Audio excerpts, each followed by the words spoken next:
Yang kami hormati Sekretaris Daerah Pemerintah Kota Bontang, para asisten pemerintah Kota Bontang, para staf ahli pemerintah Kota Bontang, Kepala Bapeda Kabupaten Banyuwangi, Kepala Dinas Kebudayaan dan Pariwisata Kabupaten Banyuwangi, Kepala Dinas Camat dan Lurah Pemerintah Kota Bontang, para narasumber, serta seluruh peserta BIMTEK yang kami hormati.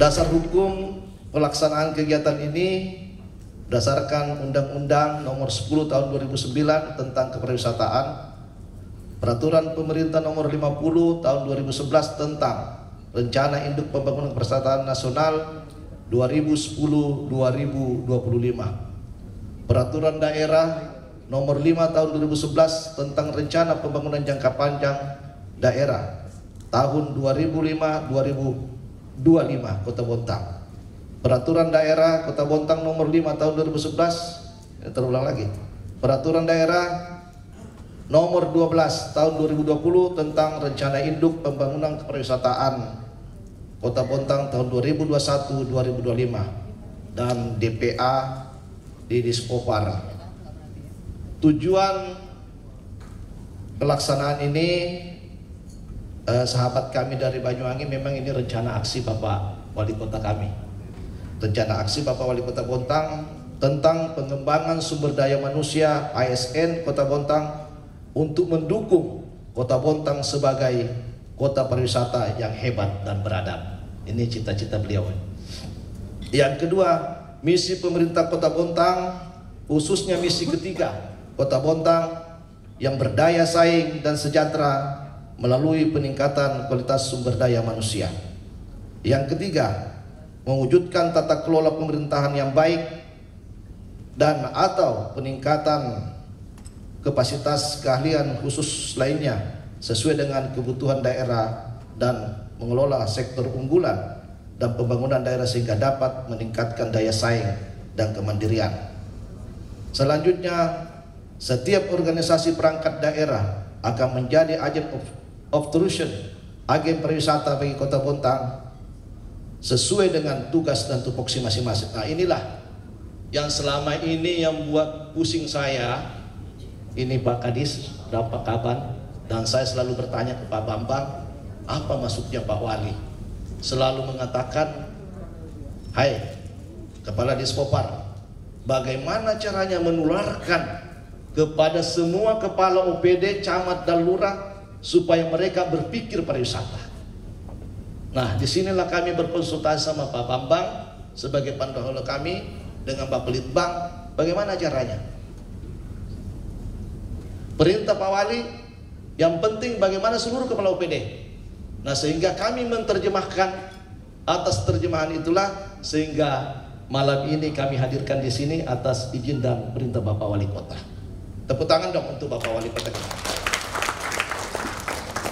Menjadikan bimbingan teknis ini sebagai awal perubahan cara pandang, cara berpikir dan cara bekerja dalam rangka meningkatkan, menyatukan pemahaman persepsi untuk mendukung Kota Bontang sebagai kota wisata. Pelaksanaan dilaksanakan di Kota Balikpapan dari tanggal 11 sampai 13 Agustus 2002 dengan peserta seluruh kepala OPD, camat dan lurah, mulai sekda, asisten dan staf ahli. Dan kami laporkan Bapak Wali bahwa yang hadir pada kesempatan ini sudah 90%. Sebagian malam ini masih ada tugas yang ditugaskan oleh Pak Wali, beberapa kegiatan di Bontang, dan begitu selesai malam ini juga akan bergabung di kota ini, dan kita harapkan besok pagi sudah menjadi 100% peserta kita dari kepala OPD sampai lurah se-Kota Bontang. Narasumber kita ada 5, yaitu beliau berdua, Kepala Bapelitbang, Kepala Dinas Kebudayaan dan Pariwisata Kabupaten Banyuwangi, Pak Erwin dari Unmul, dan Pak Direktur Pengembangan Destinasi 2, Pak Wawan. Beliau akan hadir karena beliau acaranya sampai tanggal 12 dan besok paginya akan hadir. Dan terakhir ada Pak Dharma, beliau adalah sering menangani event-event nasional sampai internasional. Karena kita ingin sesuai arahan Pak Wali, bagaimana setiap OPD sampai ke tingkat lurah minimal dalam 1 tahun ada 1 event. Kalau itu dilaksanakan luar biasa itu. Ini keinginan Bapak Wali Kota kami. Saya kira demikian. Sekali lagi kami mohon maaf jika sekiranya pelaksanaan ini ada yang kurang berkenan di hati. Dan sekali lagi atas nama Dinas Pemuda Olahraga dan Pariwisata selaku penyelenggara menyampaikan terima kasih dan penghargaan yang setinggi-tingginya kepada sahabat kami dari Banyuwangi dan Pak Erwin. Mudah-mudahan dalam waktu yang tidak terlalu lama saya bisa didampingi Pak Bambang bisa berkunjung langsung di Banyuwangi. Kalau ada OPD yang lain mau ikut, saya pikir Pak Wali tidak melarang, bahkan ayo silahkan berangkat saja. Saya kira demikian. Terima kasih. Wabillahi taufiq wal hidayah. Wassalamualaikum warahmatullahi wabarakatuh. Saya tidak main-main dalam hal masalah pariwisata dan UMKM. Dan saya akan mengevaluasi dinas-dinas yang tidak ikut serta membantu kedua sektor ini, pariwisata dan UMKM. Berbicara pariwisata dan UMKM ini dua mata sisi yang sama. Kalau UMKM-nya maju, pasti pariwisatanya maju. Kalau pariwisatanya maju, pasti UMKM-nya maju. Jadi mohon saudaraku sekalian yang saya cintai dan saya banggakan, tolong sesuatu yang akan kita raih, dan ini mimpi kita bersama, bukan mimpinya Basrasa dengan Ibu Najira, tapi ini adalah mimpi kita semua. Kenapa ini kita lakukan? Kita harus menyadari bahwa Bontang ini adalah daerah industri, dan industri yang tidak terbarukan. Pupuk Kaltim, PT Badak, saat nanti pasti akan selesai. Nasibnya sama dengan kota lain. Bahkan diprediksi LNG Badak 2015, obor yang selama ini menjadi kebanggaan kita akan habis. 2025, terlalu semangat kayaknya. 2025 akan selesai. Pupuk Kaltim, pengembangan jangka panjang untuk program Pupuk Kaltim itu bukan di Bontang, tapi di Bintuni dengan Pak-Pak. Itu kenapa? Karena sumber daya alam kita juga telah selesai. Kalau Pupuk Kaltim juga selesai, maka industri-industri JPSN juga pasti akan selesai. Sekarang ini saya ingin mengajak saudara sekalian tidak berpikir untuk sekarang ini, tapi mari kita berpikir untuk 10 tahun yang akan datang. Bagaimana Bontang ini ketika ditinggal industri? Kalau kita untuk berpikir sekarang ini, udahlah, kita masih dapat Pupuk Kaltim, dan mungkin kita tidak lagi kepala dinas, Pupuk Kaltim masih ada. Atau saya sendiri tidak lagi jadi wali kota, Pupuk Kaltim masih ada. Tapi kalau PT Badak 2025 udah habis. Indominco kemarin kalau tidak ada perpanjangan terkait masalah kuasa pertambangan, 2025 juga akan selesai. Tapi karena ada dikasih lagi kesempatan sehingga bisa berproduksi sampai 2035. Terus bagaimana tanggung jawab kita terhadap anak kita dan cucu kita yang akan datang? Ini yang harus kita pikirkan bersama orang tuaku dan saudara sekalian. Kalau kita berpikir sekarang, udahlah, ya mohon maaf, misalnya kakanda saya Bu Sekda 2025 pensiun, udahlah itu urusannya di belakang. Kakanda saya Pak Harto tidak lama juga pensiun, atau ada Bu Asisten di sini, Bu Seribu juga pensiun, Pak Pak Arifai, Pak Taufik, Mas Taufik ya, 2004-2005 juga akan selesai. Tapi apakah kita hanya berpikir sampai di situ? Kan tidak. Bagaimana kelangsungan Bontang ke depan? Dan ini dampaknya adalah dari dana Basis Migas kita, DBH kita, dan semacam. Tentu kita tidak mau ikut serta berdosa akibat kebijakan kita yang tidak mengarah untuk pengembangan ke depan. Saya terus terang, kenapa saya sampaikan Pak Asnem? Pak Asnem, saudara saya, ini adalah program prioritas saya. Dan siapapun yang menghalangi sampean, kasih tahu saya.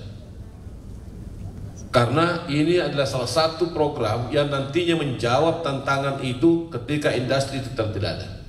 Dan memang bukan sekarang akan kita nikmati, tapi akan datang. Dan ini harus terencana dari awal.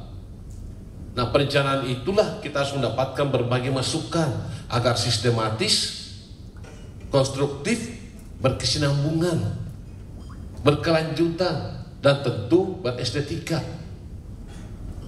Berbicara pariwisata, maka tidak boleh ada ego sektoral. Harus elaborasi, harus kolaborasi satu sama lain, dan kita harus menjadi agent of tourism, harus menjadi agen pariwisata.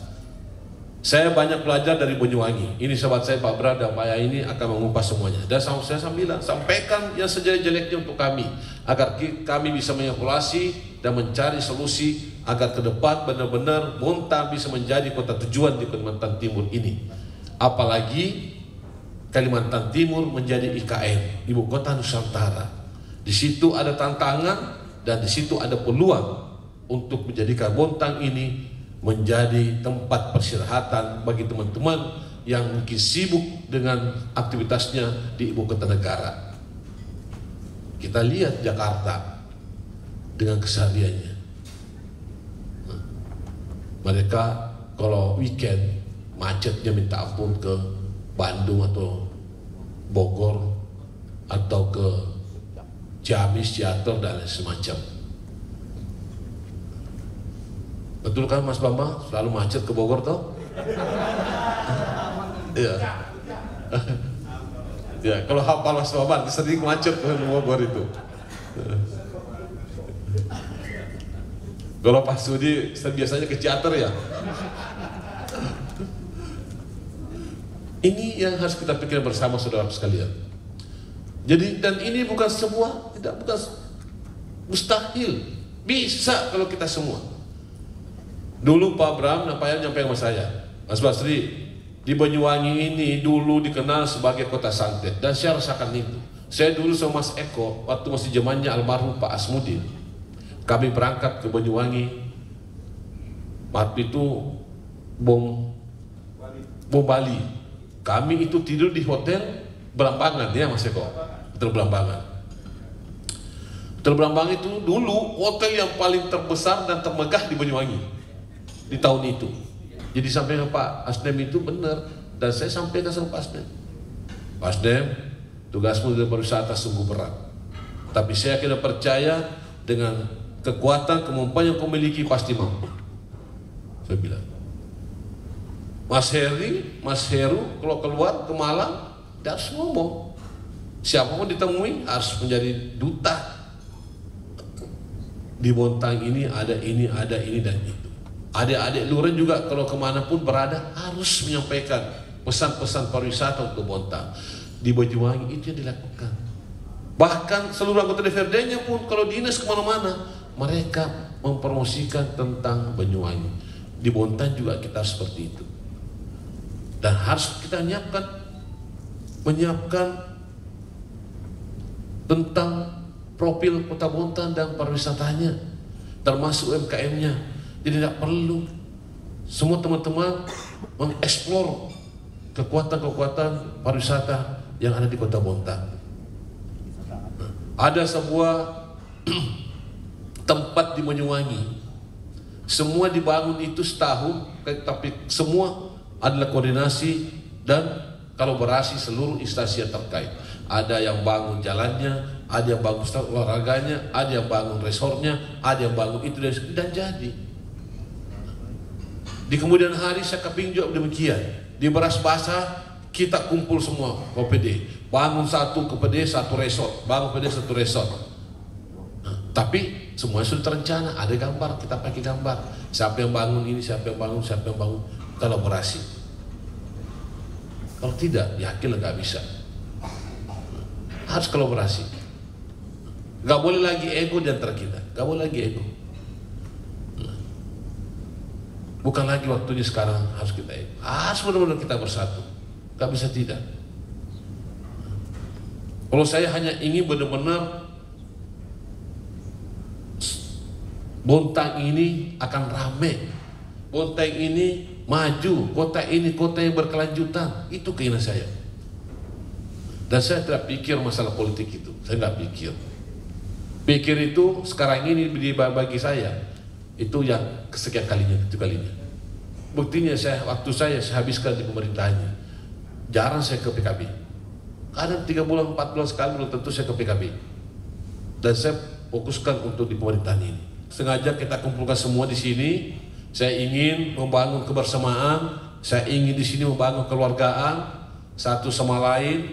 Tidak ada kita semua ini merasa bahwa kita adalah keluarga besar daripada pemerintah Bontang, sehingga kita saling menyayangi, saling menghormati satu sama lain. Yang tua dihormati, yang muda disayangi.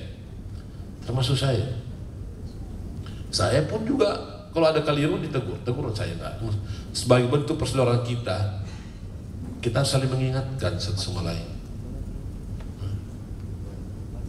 Kalau ada orang mengkritik kita itu biasa, berarti dia masih peduli sama kita. Kalaupun menghina kita nggak ada masalah. Kita bersyukur kalau dihina karena diambil dosa kita. Semakin lama dihina kita semakin habis dosa kita.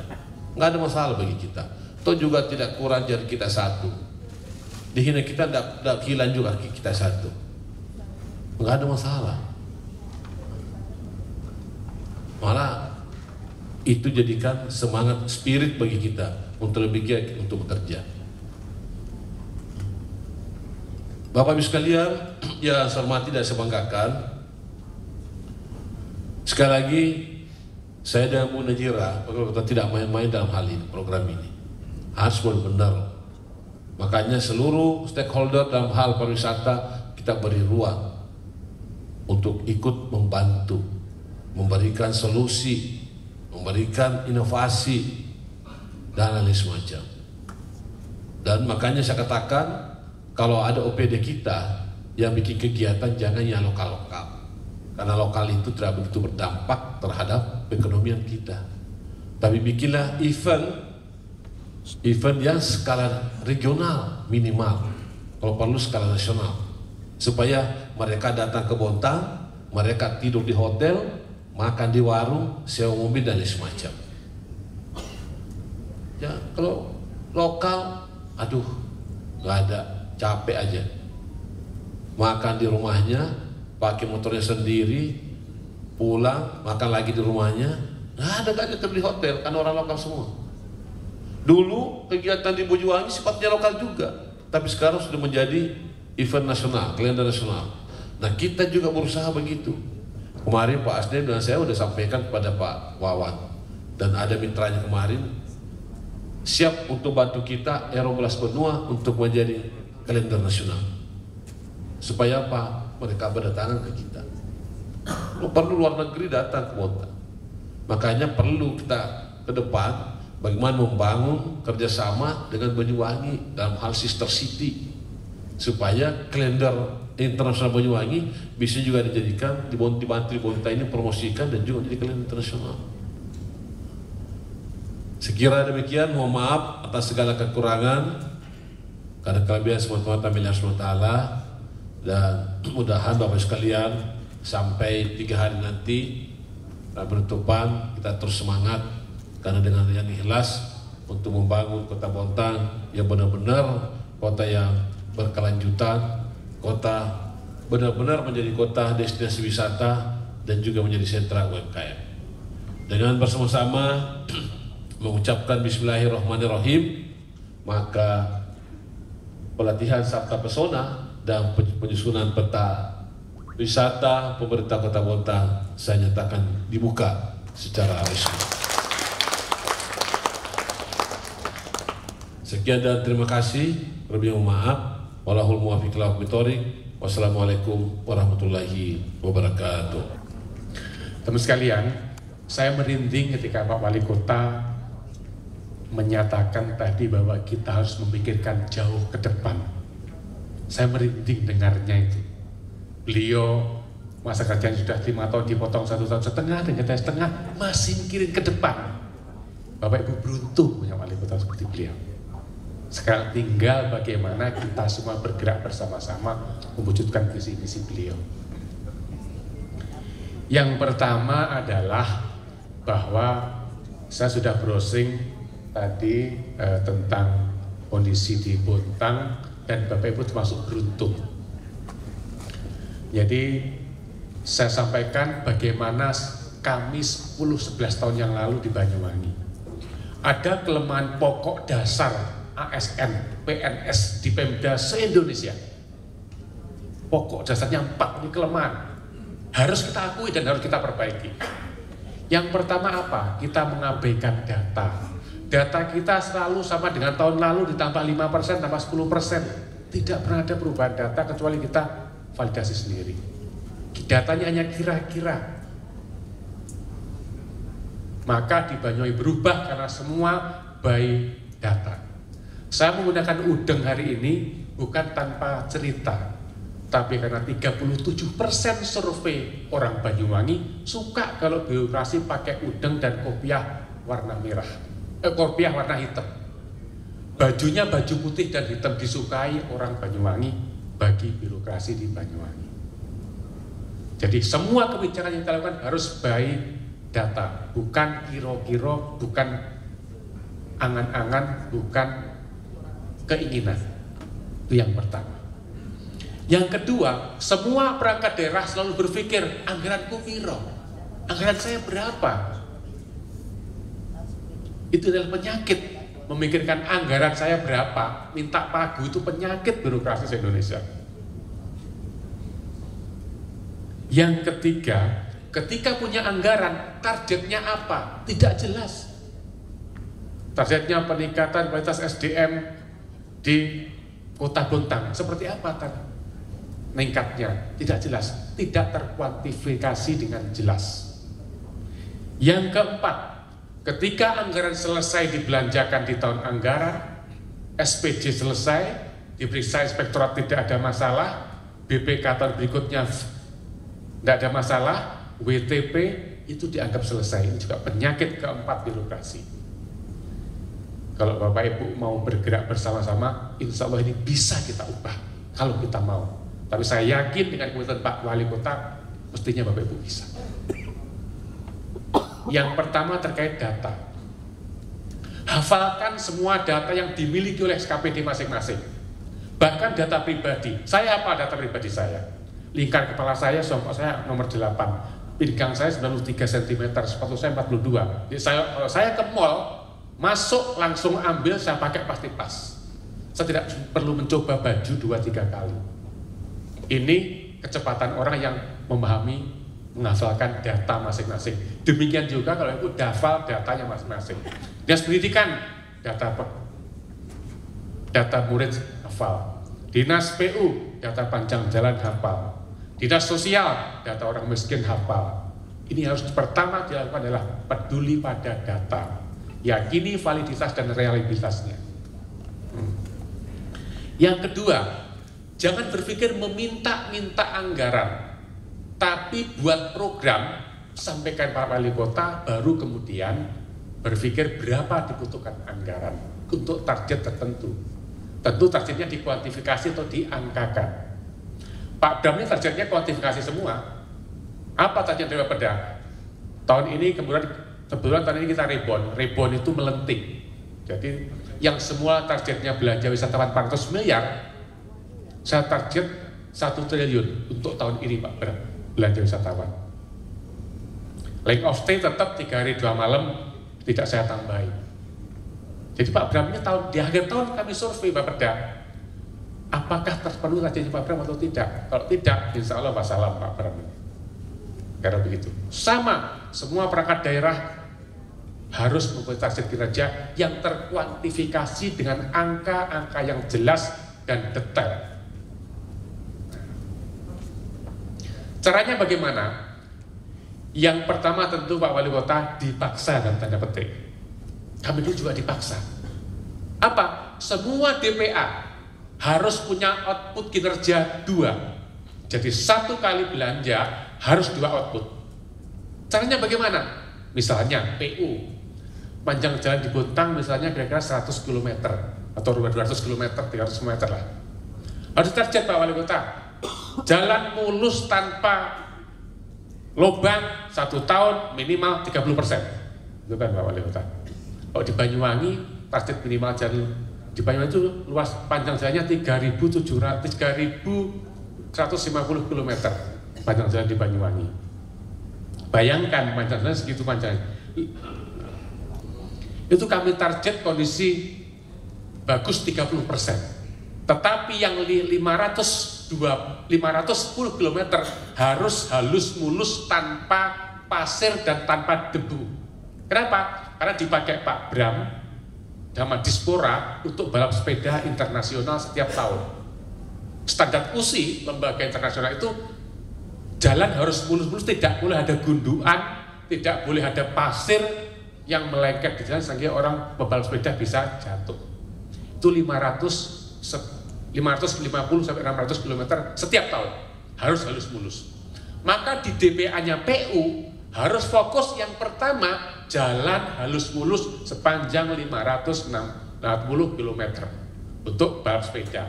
Baru DPA yang kedua untuk support destinasi wisata. Karena Pak Bram diberi target setiap tahun membuat 20 titik destinasi wisata baru. Pak Bram buat destinasi wisatanya, jalannya dibuat PU. Nah, prioritas kedua yang PU adalah membangun jalan tadi. Yang ketiga baru ngurus renja SKPD. Nah, tentu memang perlu pemikiran panjang. Contoh lain misalnya, dan semua dinas harus menjadi dinas pariwisata. Semua anggarannya disupport untuk dinas pariwisata, untuk urusan pariwisata. Bukan berarti untuk urus pariwisata saja, tapi dengan tidak boleh meninggalkan tupoksi masing-masing. Contoh DPA Dinas Pengairan. Ada nggak Dinas Pengairan ikut mana? Ikut PU. PU. Nah, cariin Dinas Pengairan. Ada kode rekening di DPA Dinas Pengairan itu pemeliharaan dam dan saluran air.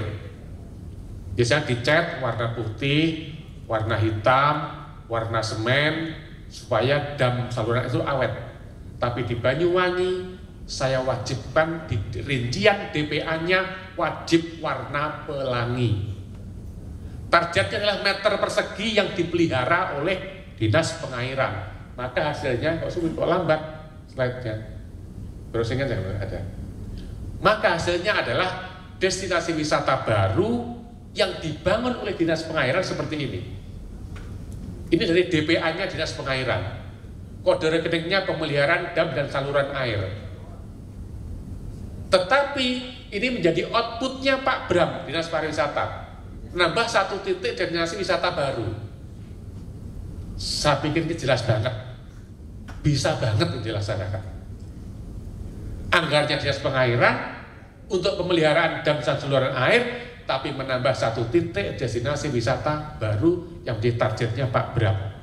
Maka targetnya Pak Bram diampu oleh banyak SKPD. Apa targetnya yang tercapai? Tercapai meter persegi yang dicat. Nah, ini contoh namanya kolaborasi lintas SKPD. Yang maksa siapa? Ya harus dipaksa Pak Bram. Nah, ini contoh bagaimana kolaborasi antar SKPD. Ini saya sampaikan kenapa? Karena anggaran kami terbatas. Kembali ke isu strategis Banyuwangi. Banyuwangi itu memang capek kemiskinannya dulu 20,09%. Tapi pariwisata dan UMKM terbukti bisa menurunkan angka ini menjadi angka 8%. Jadi kalau Bapak Ibu yakin pariwisata itu bisa menurunkan angka kemiskinan. Bahkan di kemarin kita di masa pandemi kita peningkatan kemiskinan terendah se-Jawa Timur berkat pariwisata. Di masa pandemi loh ya, paling atas. Ini bukan mengada-ada data dari BPS. Se-Jawa Timur seperti ini gambarannya. Se-Jawa Timur berikutnya. Kabupaten lain se-Jawa Timur berikutnya 8,07. Jadi ternyata pariwisata terbukti bisa menurunkan angka kemiskinan. Nah, maka dari itu saya sudah memahami tadi prioritas Pak Wali Kota adalah pariwisata dan UMKM.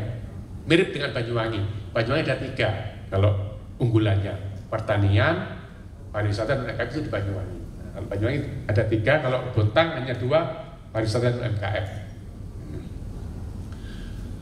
Kemudian yang berikutnya adalah saya tadi sudah membuat peta Bontang dengan Banyuwangi. Mana petanya tadi? Nah, bayangkan luasnya seperti itu perbandingannya. Duitnya ya, uangnya. APBD Bontang ini tahun 21 1,3 triliun. APBD Banyuwangi 2,9 T. Ya kira-kira separuh lebih lah. Kira-kira ya 40%-nya lah. Tetapi penduduk kami 1,7 juta jiwa dan Bontang hanya 180.000 sekian. Luas wilayah apalagi jauh. Kami 5.780 km persegi, Bontang 161 km persegi. Jumlah ASN sama. Kami ASN-nya 13.000 ASN termasuk nakes dan guru di Banyuwangi. Di Bontang hanya kurang lebih 3.000. Berapa Bontang? PNS-nya 2.700, THL non PNS-nya 4.000, hanya 7.000 kurang. Kami 13.000. Logika berpikirnya adalah lebih mudah mengatur uang di Bontang daripada di Banyuwangi. Logika ini bisa dipahami ya. Jelas kan? 1,3 triliun. Kita hanya 2,9. Luas wilayahnya jelas beda jauh. Punya kami habis untuk bangun jalan. Maka dari itu yang perlu kita perbaiki adalah kekompakan di antara kita semua. Sangat mungkin kegiatan satu dilaksanakan oleh banyak SKPD sehingga terjadi pemborosan. Maka di Banyuwangi karena dananya cekak, dananya kurang, tadi kan satu kegiatan untuk 2-3. Caranya bagaimana? Semua kegiatan kita kode rekeningnya dibuat se-open mungkin. Se-open mungkin itu maksudnya terbuka. Di Pak Bram ini kami sediakan kode rekening aktualisasi seni budaya. Rata-rata kami kasih 1 miliar. Berdasarkan festival yang kita susun di tahun-tahun yang lalu. Jadi kebetulan kami menggunakan strategi festival.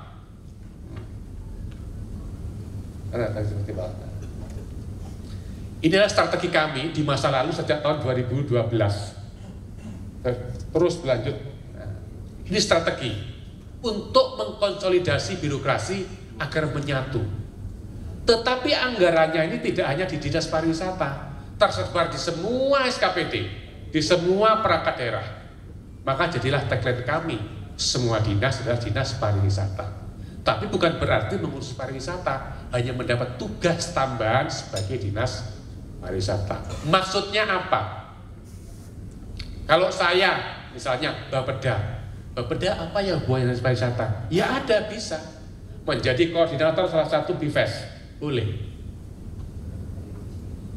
Bapeda pernah jadi koordinator batik on the street. Bapeda melaksanakan batik di pedestrian, di jalan. Bapeda. Tapi saya hanya sebagai koordinator. Pelaksananya siapa? Ya semua SKPD. Anggarannya dari mana? Semua SKPD, bukan dari Bapeda. Menjadi lucu kalau Bapeda menganggarkan batik on pedestrian. Nah, anggarannya dari mana? Kita petati. Batik di jalanan perlu anggaran 1, karpet untuk jalan, catwalknya. Katek bisa minta di bagian umum atau di pendopo, pinjam. Sama begini, tanpa pakai itu. Sound system bisa pinjam di bagian umum. Dokumentasi publikasi bisa minta Kominfo. Pengamanan minta Satpol PP. Makan minum bisa dari protokol, bagian umum. Oh, ada tamu tiba-tiba Pak Wali Kota Bontang datang, rombongan 10, ada rekening hotel di protokol. Oh, perlu Bapak, karena tamu Pak Wali Kota Bontang ini perlu tamu kebanggaan Banyuwangi, boleh kita pakai Alphard. Ada sewa Alphard di umum dan di protokol. Perlu hotel bintang 5, ada kami rekeningnya. Jadi itu caranya kami menyebar berbagai macam rekening di semua SKPD. Tahun 2018 lalu, saya di Bapeda, saya ditugasi untuk belajar desa wisata di Jepang, di Shirakawago namanya. Itu desa wisata paling terkenal di Jepang. Saya tidak punya SPPD luar negeri. Bapeda nggak pernah luar negeri memang. Dari mana saya dapatnya? Minta ke Pak Bram ini. Pak Bram ini punya rekening SPPD luar negeri. Saya tinggal minta. Apa boleh Pak? Boleh. Kami WTP murni 9 tahun berturut-turut tanpa catatan. Artinya boleh antar SKPD berbagi anggaran itu sangat diizinkan, sangat boleh. Maka sekarang di kami, kalau ada anggaran itu, gimana? Anggaran ditambah ya? Untuk apa? Udah dimakainya aja, tidak berebut anggaran kami itu. Karena bisa minta. Saya pembukaan Musren Bangkap itu tidak melakukan anggaran sama sekali. Padahal Musren Bangkap pembukaan. Kenapa? Karena satu kegiatan dirangkai dengan 3 kegiatan. Pembukaan Musren Bangkap dirangkai dengan MOU dengan 10 kabupaten kota dan launching Banyuwangi in your hand oleh Kominfo. Tempatnya di Pendopo. Karena tempatnya di Pendopo, maka karpetnya, sound systemnya dari Pendopo. Yang mengatur protokol. LED-nya yang nyewa Kominfo. Karena launching Banyuwangi in your hand. Tariannya minta Pak Bram. Pak Bram kirim 2 paket tarian, paket sedang. Sedang itu 5-6 penari untuk pembukaan dan penutupan. Dikasih Pak Bram. Anggarannya dari mana? Ya dari Pak Bram. Kan menjadi lucu Bapeda menganggarkan tari-tarian. Aneh kan? Maka itulah namanya sinergitas ekosistem SKPD di antara kami. Bapak Ibu, saya mengajak luangkan, mari kita berubah. Kita bisa kalau mau. Saya yakin Pak Wali sudah komitmen dan Bapak Ibu pasti bisa. Dimulai dari sekarang, jangan menunggu besok. Jadi kami tidak rumit. Tiba-tiba ada tamu presiden datang, tidak pusing. Di DPA-nya tidak ada Pak. Butuhnya apa? Makan minum, protokol, perlengkapan bagian umum, pengaturan acara, protokol, publikasi, Kominfo, tari-tarian, kan itu jadi diperlukan. Oh tiba-tiba Pak Dandim dan Lana, Kapo Kajari, kenal pamit. Biasanya kan kalau dulu kan kita mesti urunan gitu Pak Wali. Ya tinggal minta Pak Bram, minta tari-tarian. Oh cendera mata, kami ada rekening cendera mata, mulai dari plakat, buku, batik biasa, batik premium, sudah ada rekeningnya. Boleh sampai semuanya punya kita. Dan kita memang jujur harus bekerja keras. Jadi kalau dulu kita biasanya mengandalkan EO, ya selama ini sudah kami tinggalkan EO itu. EO cukup membantu teknis manakala ada perlu setting-settingan tertentu aja untuk kolaborasi. Kalau untuk pelaksanaan pada umumnya kita sudah full dilaksanakan masing-masing. Nah, itu bisa kita lakukan kalau Bapak Ibu mau dan bersedia komitmen. Nanti akan saya sampaikan bagaimana caranya memaksa dalam tanda petik. Yang pertama adalah kami dulu kalau rapat seperti ini Pak Wali, semua HP itu diletakkan, tapi dipaksa. Pak Kominfo itu saya beri anggaran waktu itu membeli pengacak sinyal kayak jumper, kayak ransel gitu. Rapat gini ini taruh di ujung sana, dicetekin di cop-copan listrik, cetek, HP semuanya nggak usah bunyi, nggak ada sinyalnya. Namanya pengacak sinyal. Itu dulu kami, zaman jahiliyah. Sekarang begitu rapat selesai ya HP kita letakkan, kita fokus. 1 jam selesai, setengah jam selesai. Ini bentuk saudara. Dan memang ya mungkin suasananya berbeda. Kami waktu itu memang kerja keras, bahkan siang malam kami bekerja, Sabtu Minggu kami bekerja. Kami diberi penghargaan Sabtu Minggu itu baru tahun kemarin. Sabtu Minggu kami itu ada hitungannya per jam sekarang 50.000. Jadi kalau kerja Sabtu Minggu kita 4 jam ya dapat 200.000 itu baru tahun kemarin dapat reward Sabtu Minggu. Sebelumnya nggak ada.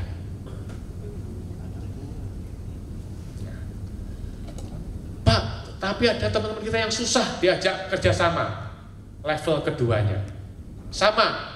Kadang beberapa teman itu memang belum terbiasa dengan IT. Kadang mungkin kondisi fisik atau pikiran yang berbeda, kadang belum bisa sejalan bareng-bareng. Maka disiapkan di level keduanya.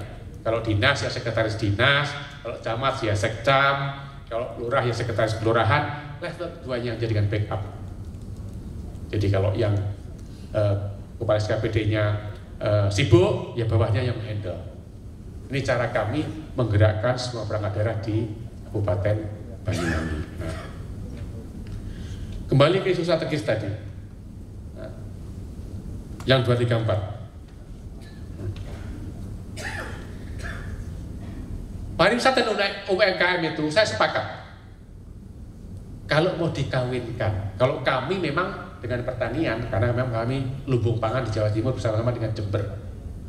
Jadi kalau kami misalnya pertanian itu tidak sekedar meningkatkan produksi, tapi mendiversifikasi produk dan menambah nilai produk.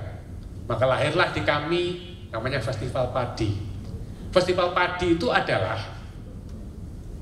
ketika ada melakukan plot nanam padi, Dinas Pertanian kan biasanya ada demplot. Demplot tanaman padi jenis ini oleh Dinas Pertanian sekian hektar. Demplot. Saat panen raya, kalau orang biasanya hanya panen, kemudian Pak Wali Kota motong, Pak Camat motong, difoto selesai. Kami tidak. Kami buat event itu menjadi festival padi. Bergabunglah Dinas Pariwisata di sekedar panen padi itu. Maka walaupun substansinya demplot pertanian, tetapi ada pariwisatanya di situ. Ada nggak festival padi? Jangan cepet golek, kok lambat. Jadi walaupun anggaran Dinas Pertanian untuk demplot padi IR 36 sekian hektar, saat panen raya dibuat namanya festival padi. Anggarannya dari mana? Ya dari Dinas Pertanian sebagian. Perlu tarian minta dispar. Perlu makan minum minta bagian umum. Jadinya seperti ini. Ini festival padi. Ini saat setelah menanam padi untuk demplotnya pertanian. Nah, ini contohnya Pak Kajari.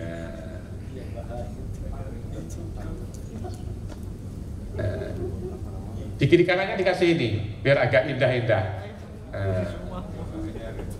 Ini contoh bagaimana anggaran Dinas Pertanian dikolaborasikan dengan Dinas Pariwisata. Stop. Saya yakin Bapak Ibu bisa. Ada kurang lebih 5.000 karyawan di PT Pupuk Kaltim dan di PT Badak. Kurang lebih 5.000 karyawan. Pernah nggak Bapak Ibu berpikir untuk memfestivalkan mereka?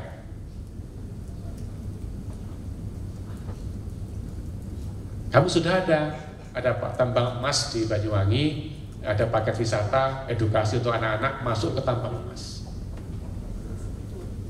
Tur, namanya tur edukasi untuk anak-anak tambang emas. Ya jadi wisata. Kami libatkan PT BSI tambang emas itu untuk support pariwisata. Apa supportnya? Festival-festival macam-macam didukung oleh perusahaan.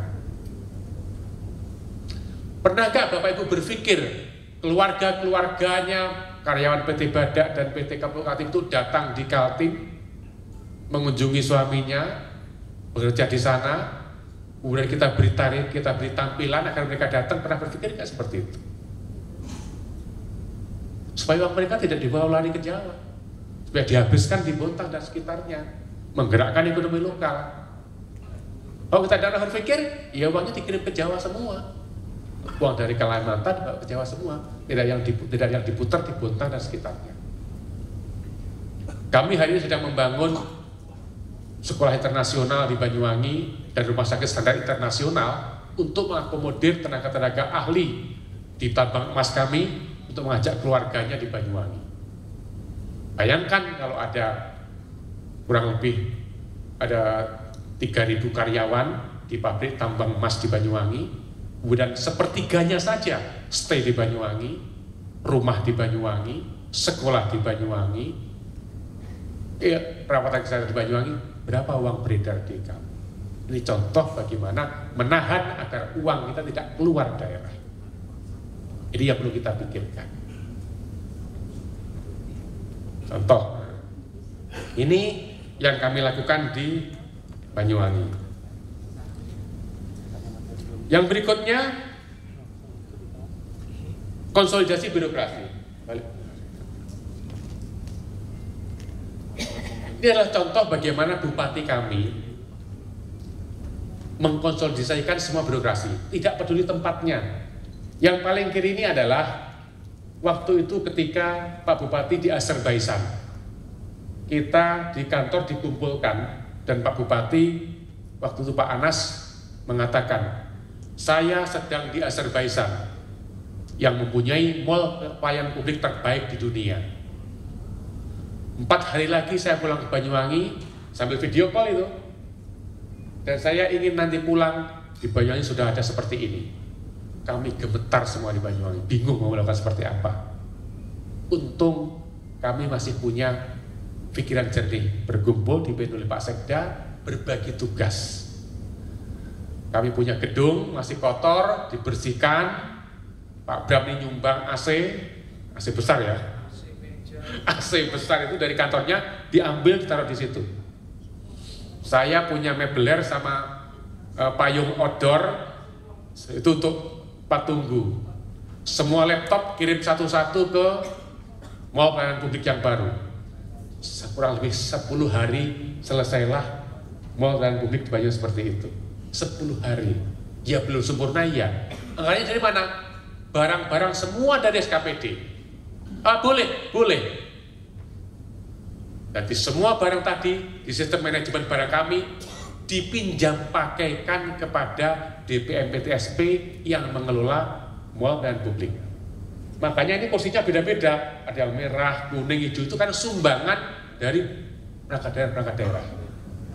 Di akhir Desember, sistem manajemen barang kami memindahkan dari SKPD kepada mall dan publik. Dari SKPD boleh pengadaan mebeler baru. Nah, ini caranya. Contoh, jadilah seperti ini. Ini beda-beda mejanya, kursinya, karena sumbangan dari SKPD. Ini masih spanduk, atas itu bukan hanya spanduk aja itu. Nah, terus berkembang seterusnya. Inilah cara kami bagaimana berkolaborasi antar SKPD. Bapak Ibu pasti bisa. Kalau mau pasti bisa. Wali Kota sudah memberi ruang yang sangat luas. Kembali konsolidasi birokrasi. Nah, di samping itu yang paling atas, Pak Bupati setiap Senin pagi memberikan ulasan di apel pagi yang dihadiri semua perangkat daerah dan staf sekretariat daerah. Apa yang harus dilakukan dan apa yang sudah dikerjakan dan apa yang belum setiap minggu. Hari ini kami sudah setiap minggu Senin dan Jumat. Nah, evaluasi kami. Nah, ini apa yang ditanyakan, target-target tadi diingatkan kepada SKPD. Oh, Dispar belum tuntas loh. Oh, PU berapa kilometer. Ini Pak Wali Kota yang menyampaikan nanti. Banyak dari Bapeda biasanya. Termasuk yang bawah ini. Dimanapun tempatnya, di pinggir pantai, kita bisa berkonsolidasi. Bahkan Pak Anas itu ketika akan memutasi orang, dipanggil istrinya, dipanggil suaminya. Kira-kira katakannya begini, hei bapak, ibu, suamimu, istrimu mau saya lantik. Risikonya kerja 24 jam, HP harus 24 jam, kerja keras untuk Banyuwangi. Bersedia apa tidak? Kalau tidak, mundur dari sekarang. Maka kami biasa, malam hari ditelepon, ya diangkat. Biasa. Rapat tiba-tiba, tanya Pak Bram, kami ketika musim puasa, rapat setelah sahur sering. Sahur bersama di Pasar X, dilanjutkan rapat internal SKPD, setelah subuh pulang. Tanya Pak Bram. Setelah sahur bersama, sahur on the road namanya, rapat. Ya, rapatnya tidak banyak, paling 30 menit. Sahur bersama, kadang di hotel, kadang di pasar, 30 menit rapat selesai, setelah subuh pulang. Capek iya, tapi kami bangga. Maka anak-anak keluarga kami, istri kami sekarang memahami kalau kami harus kerja malam, kerja berangkat pagi-pagi, dan sebagainya. Alhamdulillah, kami telah dihargai dengan TPP yang menurut kami sudah lumayan baik dan layak bagi kami. Jadi kalau saya pagi berangkat itu terlambat, yang marah-marah istri saya.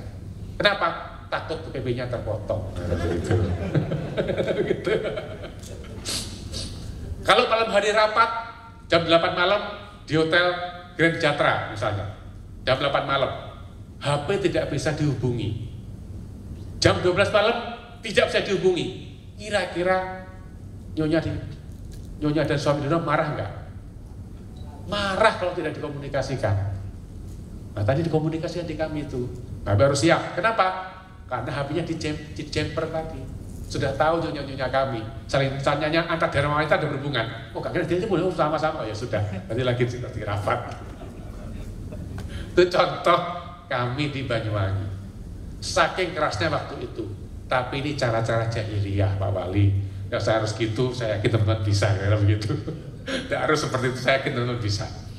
Itu cara konsolidasi di kami. Dan pilihan festival itu pilihan, boleh digunakan, boleh tidak oleh Bontang. Tapi menurut kami masih sangat efektif festival itu digunakan. Terus cara baru membranding Banyuwangi, slide-nya. Nah, ini contoh. Nah, yang paling kiri adalah Live Gandrung Sewu Nusantara.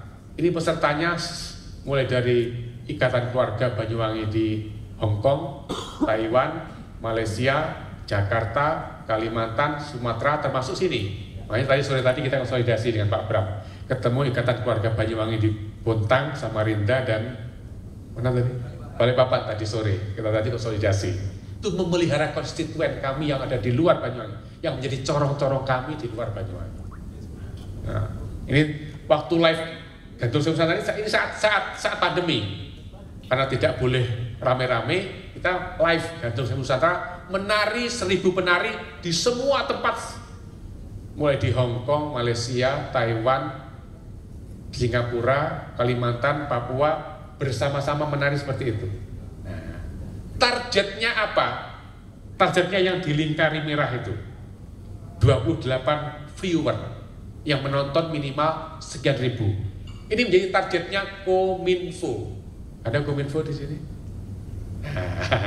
Itu Pak Wali, targetnya ini Pak Wali nanti. Jadi kalau ada event yang live, harus target berapa yang melihat. Ini namanya target kuantifikasi untuk memberikan sasaran yang jelas terhadap apa yang harus kita kerjakan. Nah, ini refleksi akhir tahun yang bawah ini, 25.000 viewer yang menonton. Artinya apa? Berarti publikasinya matang. Kepada siapa, sasarannya siapa, yang melihat siapa, dan mereka klik subscribe. Ini jadi tugasnya Kominfo. Jadi di kami memang ada, selain ini ada target juga, selain ini ada target namanya trending topic. Trending topic itu adalah kalau Bapak Ibu membuka internet akan muncul tentang Bontang selama 1 jam. Itu namanya trending topic. Caranya gimana? Nanti Kominfo biar belajar ke Banyuwangi, Pak Wali. Ada edisi khusus kalau yang itu nanti. Supaya trending topic dan kita terkenal di dunia maya, kira begitu. Ini cara branding di Banyuwangi di masa pandemi kemarin. Kalau tidak masa pandemi, maka kami mengandalkan endorser, mulut bukan mulut. Kami tidak pasang baliho-baliho besar di bandara, tidak pasang baliho di Surabaya dan Jakarta, tapi kami menggunakan endorser, yakni orang-orang yang datang di Banyuwangi, kami ajak ngomong tentang Banyuwangi. Ini contohnya. ada Bu Sri Mulyani naik ke Gunung Ijen, saya yang mandu sampai Gunung Ijen. Bu, gimana tentang Ijen? Diwawancarahi, masuk di IG-nya dia, bikin tautan, bikin pagar. Inilah yang dicorong-corong kami di luar Banyuwangi, yang berbicara tentang Banyuwangi. Namanya promosi dari mulut ke mulut. Nah, tentu kita pilih yang kira-kira IG-nya rame lah, yang public figure lah. Nah, inilah cara-cara kami, cara-cara Prof. Mahfud MD. Nah, apa itu, banyak videonya, banyak yang like, banyak yang suka, banyak followernya, kita jadikan endorser di kita. Setiap yang datang adalah endorser. Maka setiap orang yang datang di Banyuwangi pasti kami layani dengan baik, jelas, tegas, mau kemana yang saya ada. Tujuannya untuk ini.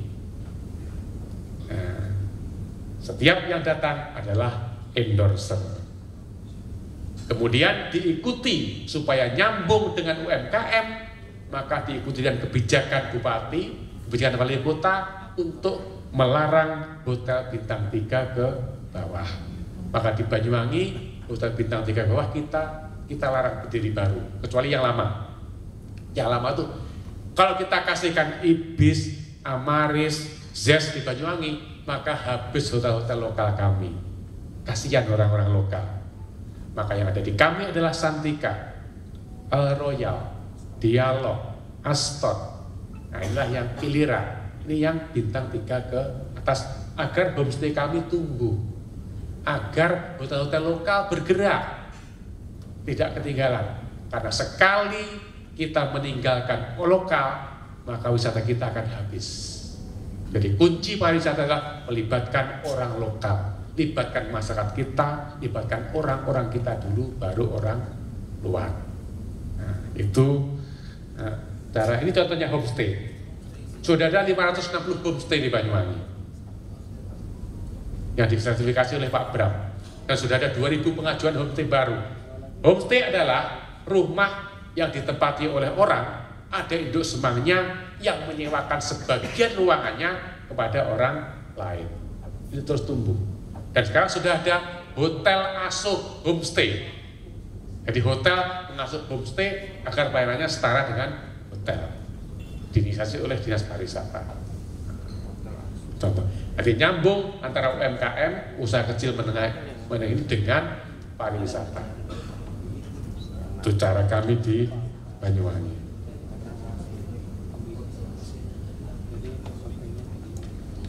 Jadi pariwisata di Banyuwangi menjadi semacam umbrella, menjadi payung besar,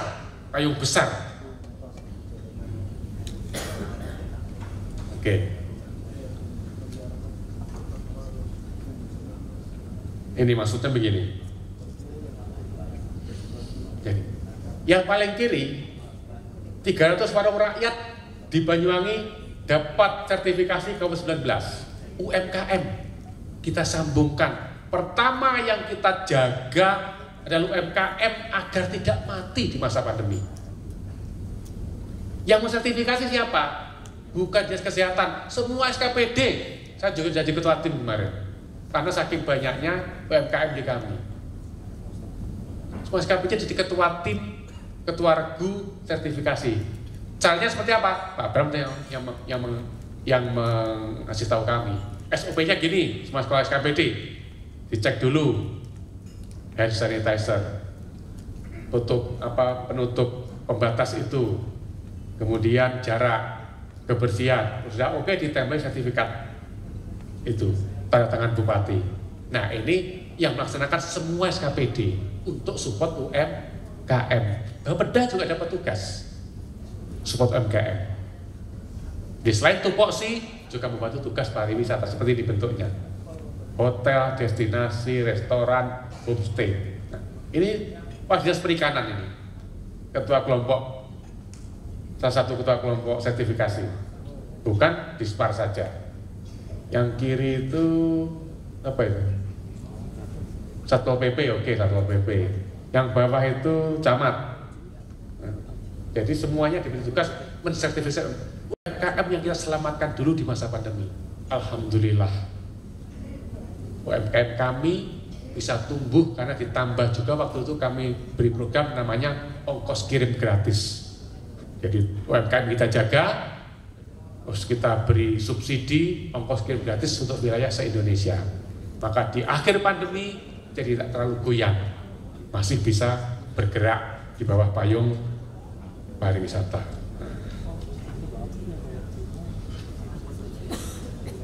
Jadi sekali lagi, setiap dinas adalah dinas pariwisata dan setiap tempat adalah destinasi wisata. Ini tips yang kedua. Jadi ada beberapa jurus. Jadi ada 7 strategi, kemudian 6 inovasi dan 7 kepemimpinan untuk merubah Banyuwangi. Nanti bukunya saya kasihkan Pak Wali, sudah ada bukunya, bisa dipandu nanti. Di antaranya ada seperti ini. Setiap dinas adalah dinas pariwisata, sudah jelas tadi konsepnya. Saat COVID, semua dinas adalah dinas kesehatan. Saat COVID kemarin, maka saya juga menugaskan tim Bapeda untuk membantu input vaksin kemarin. Setiap tempat adalah destinasi. Setiap tempat adalah destinasi. Maka kantor-kantor kami, pendopo kami menjadi tempat destinasi wisata. Pernahkah Bapak Ibu berpikir PT Badak jadi destinasi? Bubuk Kaltim destinasi, pernah berpikir enggak? Bahkan pabrik Aqua di Banyuwangi, kami wajibkan membuat museum air untuk destinasi wisata. Pabrik Aqua di Banyuwangi kami wajibkan membuat museum air untuk destinasi wisata. PT Inka di Banyuwangi, kami wajibkan membuat museum kereta api. Nah, ini cara kami bahwa semua tempat adalah destinasi. Maka jadinya seperti ini. Nah, ini PT Kereta Api kita wajibkan untuk membuat seperti ini bentuknya, tapi belum jadi. Hanya ini contoh.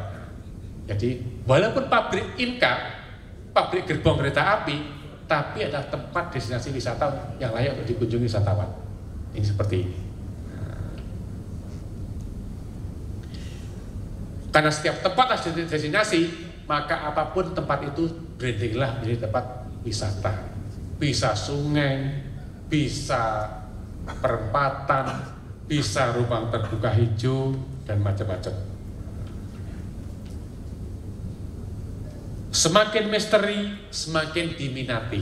Nah, ini contoh trik kami. Jadi, kami punya hutan namanya Hutan Alas Purwo.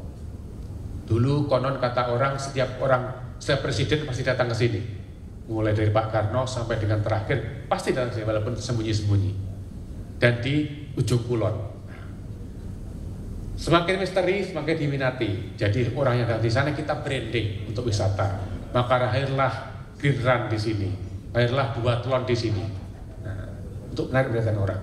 Semua semakin misteri, semakin diminati. Bahkan Tour de Banyuwangi Ijen kita laksanakan di tengah hutan kemarin. Berikutnya mana? Nah, ini balap sepeda di tengah hutan. Ini diminati orang. Karena setiap tempat adalah destinasi. Saya kira itu gambaran suasana Banyuwangi. Nanti teknisnya besok dengan Pak Bram lebih banyak mungkin yang perlu disampaikan. Yang pada intinya adalah bahwa saya mengajak bersama-sama untuk berubah, berstrategi untuk kemajuan daerah kita masing-masing. Pak Wali Kota sudah luar biasa menentukan guidance UMKM dan pariwisata. Nanti di RPJMD-nya mungkin Bapeda bisa menerjemahkan menjadi target-target kuantitatif uang wajib diampu oleh SKPD. Jadi kalau kami ya, UMKM misalnya, itu kami bedah. UMKM apa saja? UMKM pertanian, UMKM koperasi, UMKM kelautan, UMKM perikanan. Nah, mau diapakan? Oh, mau naik kelas. Naik kelas apa? Bantuan modal. Berapa ribu? Targetnya dinas koperasi UMKM. Oh, dinas UMKM perikanan, kami ingin asuransi nelayan. Berapa jumlahnya? Tugasnya dinas perikanan. Dibedah satu persatu sehingga semua kegiatan SKPD mengerucut pada target ke UMKM dan ke pariwisata. Yang paling mudah menentukan target itu adalah duduk bareng-bareng, sama-sama dibicarakan siapa mengerjakan apa, diperjelas. Jadi ingat sekali lagi, jangan bertumpu pada satu titik saja wisata, tapi semua dinas adalah dinas pariwisata. Semua kegiatannya di branding menjadi pariwisata. Contoh-contoh sudah ada tadi, insya Allah sudah mencukupi untuk jadikan bahan renungan bagi Bapak Ibu sekalian. Jujur, saya masih ingin banyak omong, tapi semakin malam juga semakin larut. Dan mohon maaf kalau saya tidak bisa memuaskan, karena saya bukan pemuas. Terima kasih. Wassalamualaikum warahmatullahi wabarakatuh. Selamat menjelang pagi. Baik, yang terhormat dan sama-sama kita banggakan Bapak Wali Kota, yang terhormat di sini tadi sudah disampaikan ada Bapak Kepala Bapeda Banyuwangi, Pak Yayat ya panggilannya, dan Pak Kepala Dinas Pariwisata ya Pak ya. Dan yang saya hormati di sini Pak Erwin juga dari Unmul, dan saya banggakan semua teman-teman, ada Pak staf ahli, asisten, kepala OPD, rekan-rekan camat dan lurah, dan semua yang hadir pada kesempatan yang berbahagia ini. Alhamdulillah malam ini kayaknya ngantuknya hilang ya tadi, begitu luar biasa Pak Kepala Bapeda ya Pak ya, bukan Bapelita, memberikan pencerahannya kepada kita semua. Kalau saya ini Pak dengerin aja Pak, sering dengar apa yang Bapak sampaikan tuh dari Pak Kepala Bapelitbang. Di Banyuwangi itu begini. Oh kali ini memang benar nih, saya dengar sendiri. Namun saya terus terang belum pernah ke sana Pak. Insya Allah minggu depan ya kita ke sana ya. Ya terima kasih. Terima kasih sekali lagi nih Pak Kepala Bapeda, Pak Kepala. Oh ini belum memberikan materi. Besok ya Pak ya. Iya besok pagi. Begitu banyak tadi yang disampaikan kepada kita, semangat, inovasi, bagaimana kreativitas yang harus dilakukan, sinergitas, kolaborasi, banyak hal lah yang kita bisa dapat malam ini. Alhamdulillah, terima kasih Pak. Nah mungkin dari yang sudah disampaikan, sebenarnya banyak nih yang saya ingin saya komunikasikan, tapi besok aja deh, teman-teman yang lain aja dulu malam ini. Mungkin ada teman-teman yang ingin disampaikan Pak Bo. Oh, siapa lagi? Berapa waktu yang diperlukan Banyuwangi ketika dari zaman jahiliyah tadi disebutnya sampai menuju zaman keemasan? Karena kalau saya lihat tidak ada lagi ego sektoral Pak ya, betul-betul semua dinas menjadikan satu untuk mencapai tujuan tersebut. Kemudian satu lagi, bagaimana di Banyuwangi hubungan antara eksekutif dengan legislatif sehingga betul-betul menjadi satu tujuan yang sama. Begitu aja Bu. Terima kasih. Assalamualaikum warahmatullahi wabarakatuh. Ini sebelum saya menyampaikan pada sedikit pantun Pak. Jadi kalau di Banyuwangi ada namanya Cak Lontol Pak. Kalau di Surabaya ada namanya Cak Kangkung. Kalau di Botang ada Cak Rantang. Baik, terima kasih Pak. Luar biasa pembicaranya dari Pantun.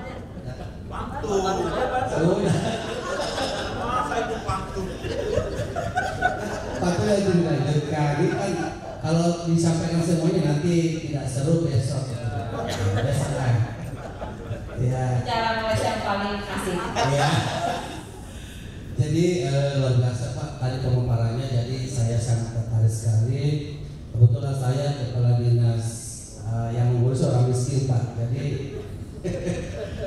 dan dinas sosial. Saya sangat tertarik sekali terkait dengan wisata ini. Kebetulan kami tahun depan ada menjadi tuan rumah PTJ Ketong Tepak Guna. Itu mungkin bisa dikemas dengan satu bentuk wisata sehingga nanti di Wota bisa bisa menjadi ramai ya, jadi ramai terkait dengan pelaksanaan TTB ini. Terus kemudian yang kedua, tidak bisa dipungkiri Pak bahwa ego sektor itu tetap ada ya. Sedangkan jangankan sesama OPD ya, sesama di dalam satu dinas saja itu sebetulnya juga luar biasa Pak. Ini yang saya sangat ingin mengetahui kira-kira seperti apa di Banyuwangi itu untuk bisa menyatukan hati kita ya Pak, hati kita sesama OPD ini. Karena memang kadang-kadang ya artinya mudah diucapkan, susah dilaksanakan gitu loh. Ya, jadi ekosistem itu luar biasa untuk bisa memperkeruh suasana.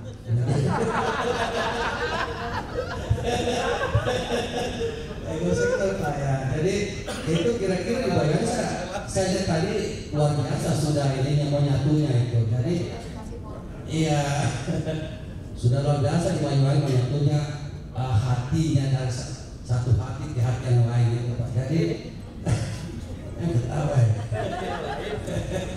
Itu Pak. Jadi kira-kira seperti apa Pak untuk menyatukan hati kita, karena memang Pak, untuk menyatukan itu butuh waktu. Jadi saya ingat waktu pengantin baru dulu Pak, itu ya artinya masih sering ada miskomunikasi, tapi lama-lama jadi menyatu Pak, dari satu hati itu Pak. Kira-kira di Banyuwangi seperti apa Pak ya? Ini konten juga begitu adanya. Jadi perlu waktu berapa lama? Ya. Itu nanti akan dijawab juga pertanyaannya. Itu pertanyaan sama Pak Bowo ya. Gimana caranya, berapa lama waktu? Berapa lama dan bagaimana trik-trik untuk mempercepat itu? Makasih Pak. Assalamualaikum warahmatullahi wabarakatuh. Tadi saya belum melihat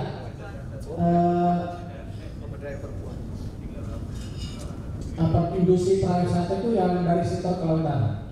Ya, mungkin nanti Pak bisa di pencerahan kepada kami, kira apa potensi-potensi di sana itu yang bisa meningkatkan sektor pariwisata di sektor kelautan. Karena kami 70% adalah sektor kelautan dan sampai saat ini mungkin baru beras basah ya Pak ini yang ya. Mudah-mudahan ke depan seperti Banyuwangi bisa mengangkat dari sektor kelautan. Jadi yang pertama. Yang kedua, produk-produk lahan UMKM dari masyarakat lokal itu bagaimana mekanisme pemasarannya? Apakah toko-toko waralaba yang ada di sana itu menampung atau seperti apa Pak? Ya, karena sampai saat ini kami di Bontang itu, setahu saya belum ada toko-toko waralaba yang menampung produk-produk UMKM kita. Nah, mungkin bisa dikasih gambaran seperti itu. Kemudian mungkin masalah itu bagiannya Pak Anwar di Pak Adir. Nggak usah saya masalah penganggarannya. Mungkin itu aja dulu Pak. Kami di Bontang ada membina 46 UPPKA, upaya peningkatan pendapatan keluarga sektor. Nah itu ada produk UMKM yang diolah dari bahan lokal dan itu dikemas dalam yang cantik sekali kemasannya, dan ini kami lagi bantu tuh pemasarannya. Alhamdulillah kemarin lumayan kami sudah membantu mereka dan penghasilan mereka sudah lumayan. Yang pertama itu 3 tahun baru sempurna lah ya, tapi tahun kedua itu udah kelihatan. Saya pernah dikasih tugas oleh Pak Bupati dengan Pak Bram ini, diminta ke Jakarta menemui investor, kemudian yang mau menerbangkan pesawat dari Banyuwangi kemanapun, karena kami sudah punya bandara tapi tidak ada pesawatnya.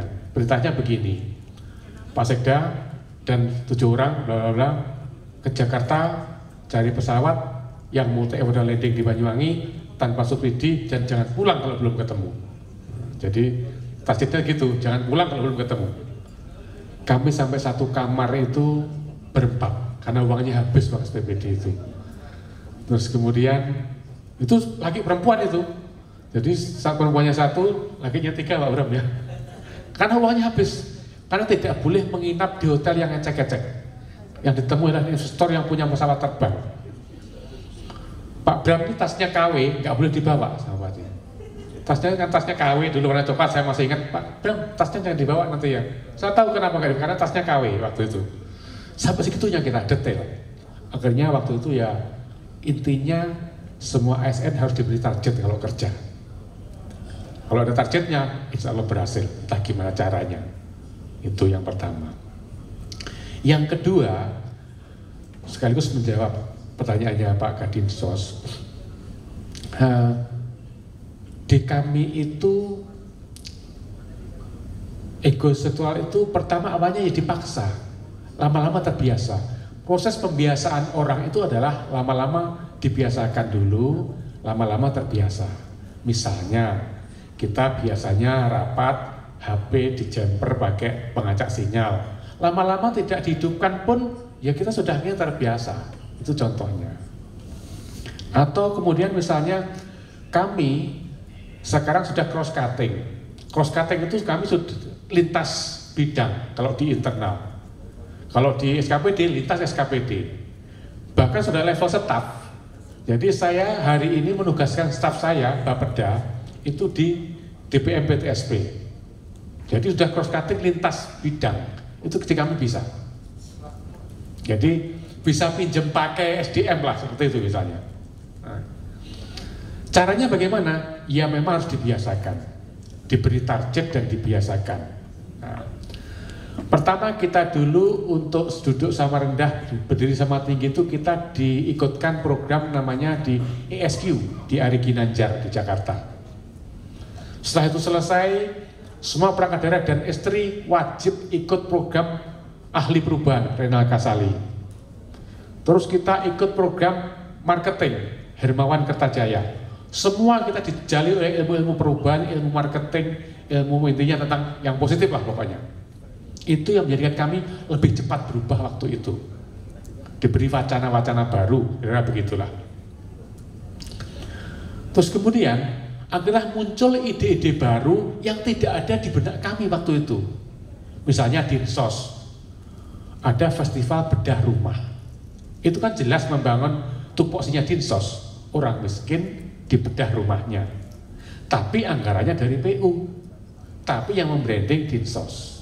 Dibantu DPMD, karena DPMD membuat program, membuat perbuk, membuat SK Sekda tentang penatausahaan ke DD-ADD yang wajib menggunakan sebagian anggarannya untuk bedah rumah di desa atau kelurahan. Jadi akhirnya festival bedah rumah, leadingnya ada Dinsos yang support PU dan DPMD. Hari ini ada festival musik jalanan, Dinsos. Pesertanya apa? Ya tukang-tukang ngamen di perempatan jalan itu.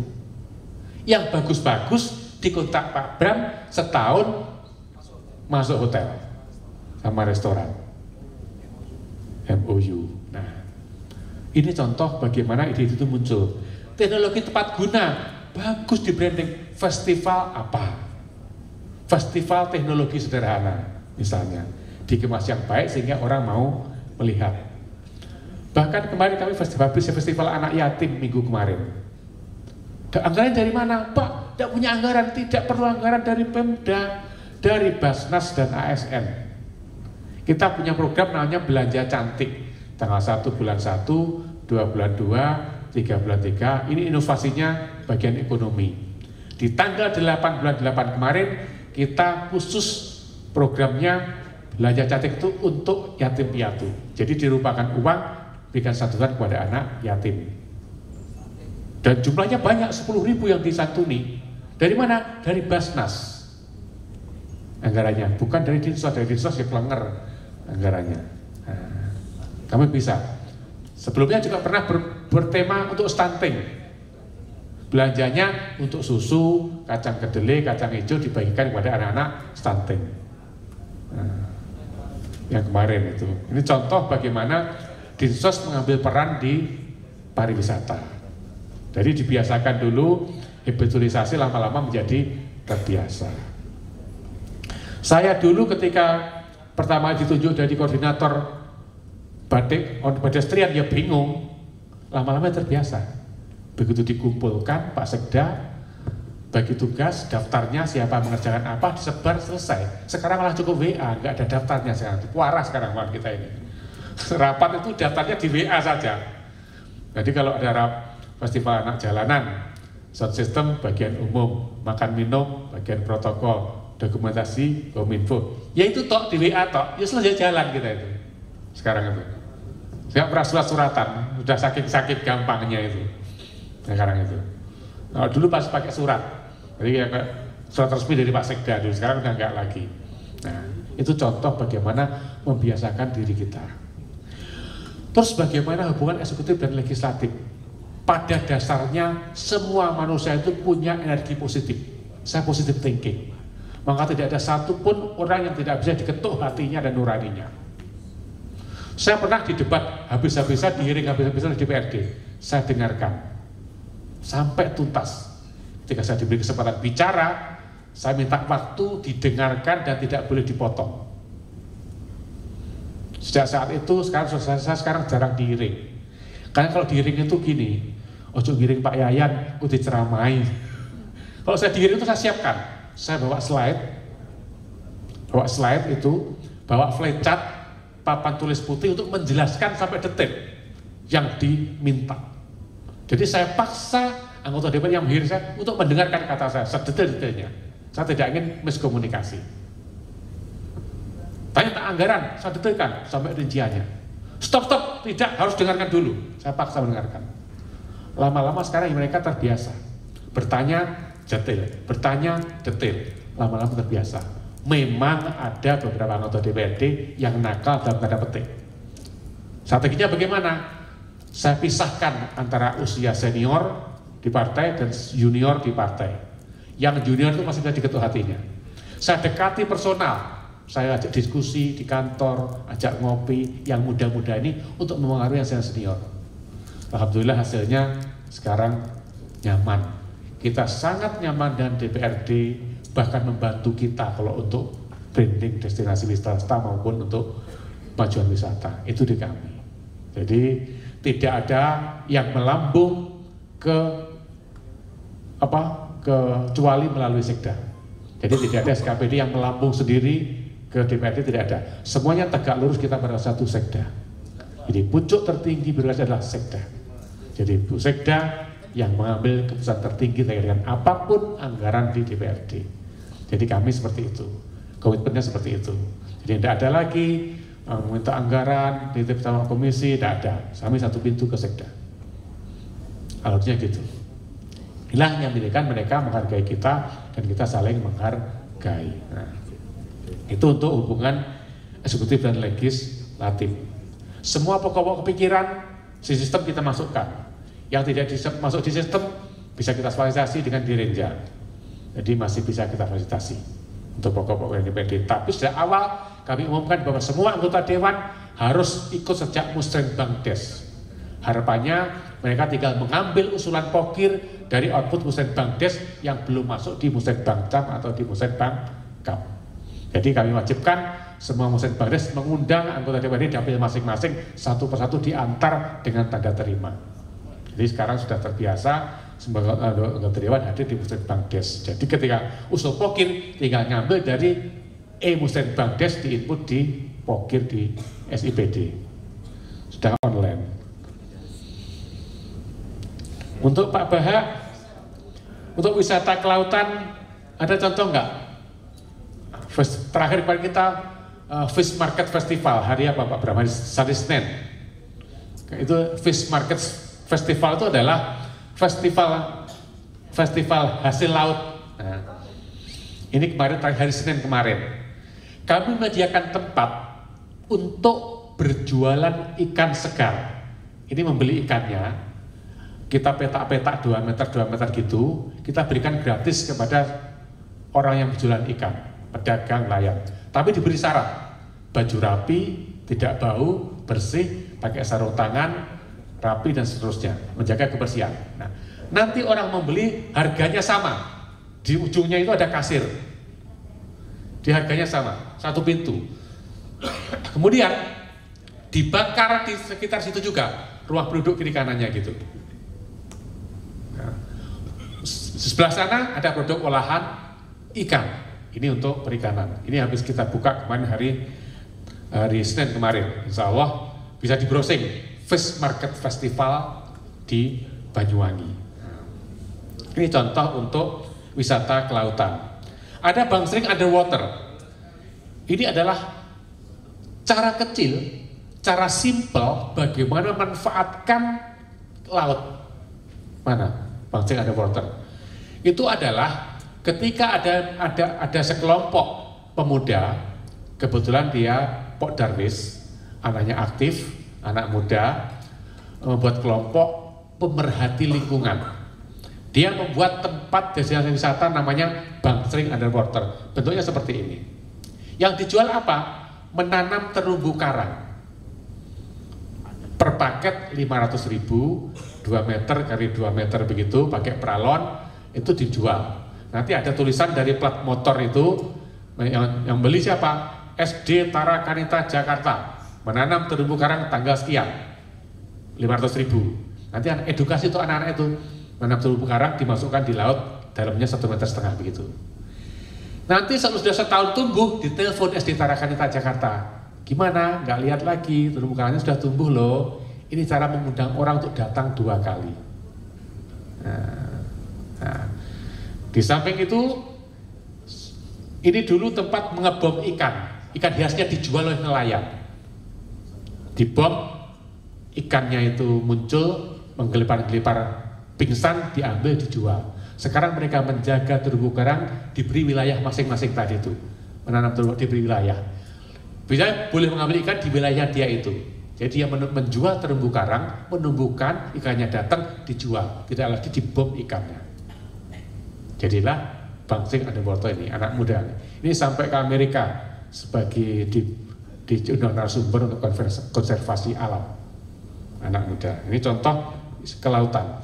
Kalau ada nelayan yang menangkap ikan hiu, dibeli oleh Pok Darwis 50.000, dipelihara, bekas pancingnya sampai sembuh, nanti dilepas.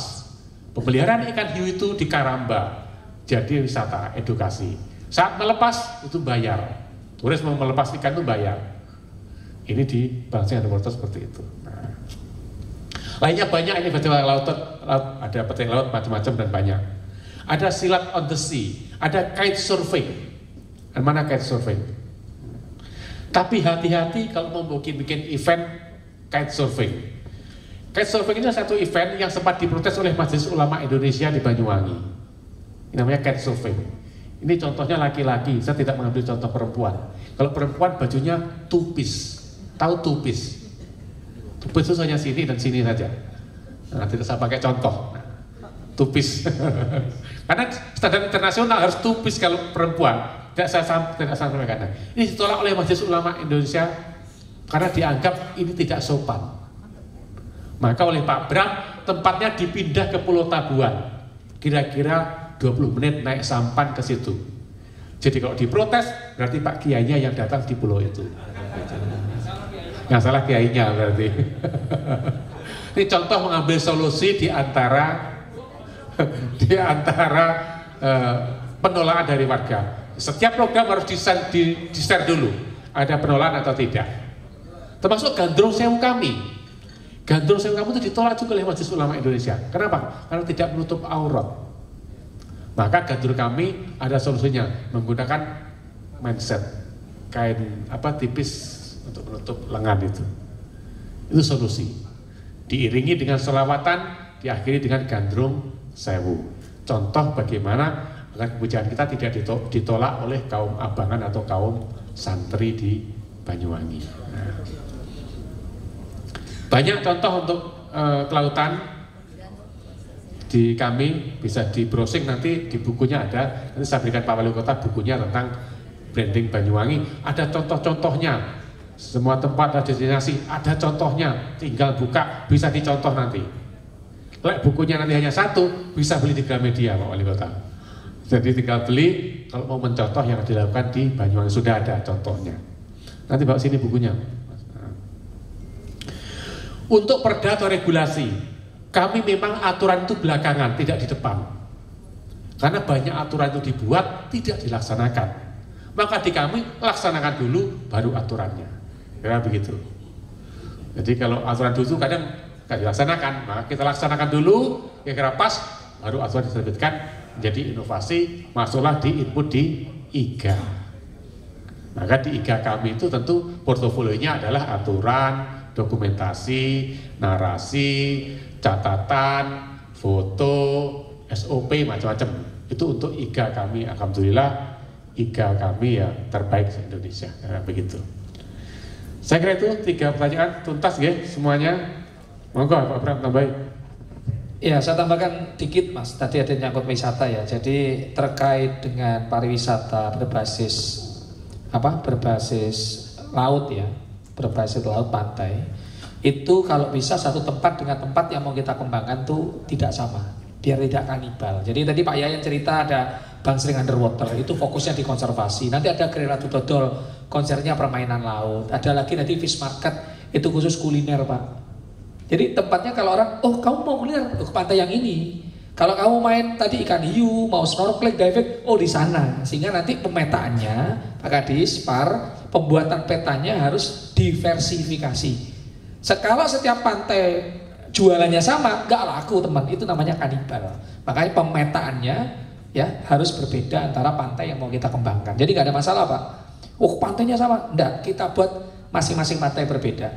Ini panjang pantai yang jenengan bukan sedikit, kita 170 sekian Pak Yayan ya. Panjang pantai kita itu beda semua. Memang kita paksa beda. Begitu ada Pok Daris mau ngerancang ini, jangan, itu punya temanmu yang di sana. Nah, nanti kalau enggak dia akan makan kanibal dengan teman yang lain. Itu yang pertama. Yang kedua UMKM lokal. UMKM lokal kita tuh punya program namanya desain gratis, foto gratis, packaging gratis. Jadi dibuatkan Pak, ada namanya rumah kreatif dari Diskop itu. Dan di Spar juga ada program PPKM namanya. Loh, kok PPKM kok medeni men? Bukan. Ya, nah, saya jelaskan besok itu. Saya jelaskan besok. Ya, saya jelaskan besok. Detailnya dari Pak Yani, kulitnya saya besok, kedalamannya ya. Kedalamannya saya besok. Nah, ada juga ongkir gratis tadi. Nah, lalu intinya penjualan online dan mewajibkan toko UMKM itu menjadi bapak angkat UMKM lokal yang kita buat bantu tadi. Jadi sudah Pak, saya punya keripik enak nih, kita coba. Oh iya enak keripiknya. Namanya apa Bu? Gak tahu. Nah, dibrandingin sama teman-teman, dibuatin, ya, dibuatin packagingnya, desainnya begini Bu, namanya ini oke. Ibu tinggal ke percetakan. Ya mereka tentu yang buatin. Termasuk PIRT-nya kita bantu. Setelah PIRT-nya bantu, baru produk ini kalau layak wajib kita masukin ke dalam akrab. Kita punya asosiasi yang nanti menyeleksi untuk masuk ke toko. Mungkin yang cari oleh-oleh kemarin di mana? Osing Deles ada ya?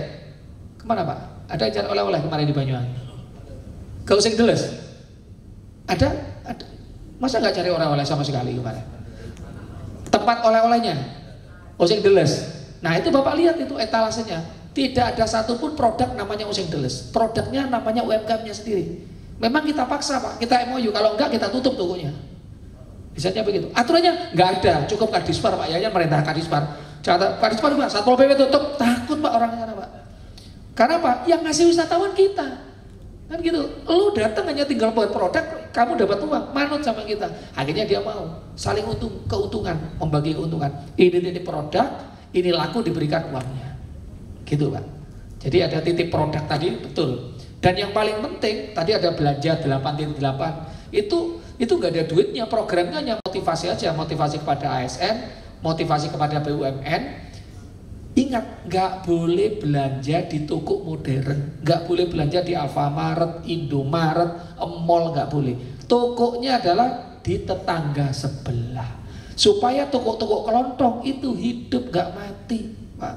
Jadi, lo gimana caranya? Notanya diupload, kita pakai online semua. Jadi bupati itu tahu kamu beli di mana, tahu Pak, karena diupload. Jadi tahu Pak Kades, Pak Wali. Oh, Pak Yayan, nanti diabsen sama Kabak Ekonomi, itu inspektoratnya khusus ini belanja bulanan ini.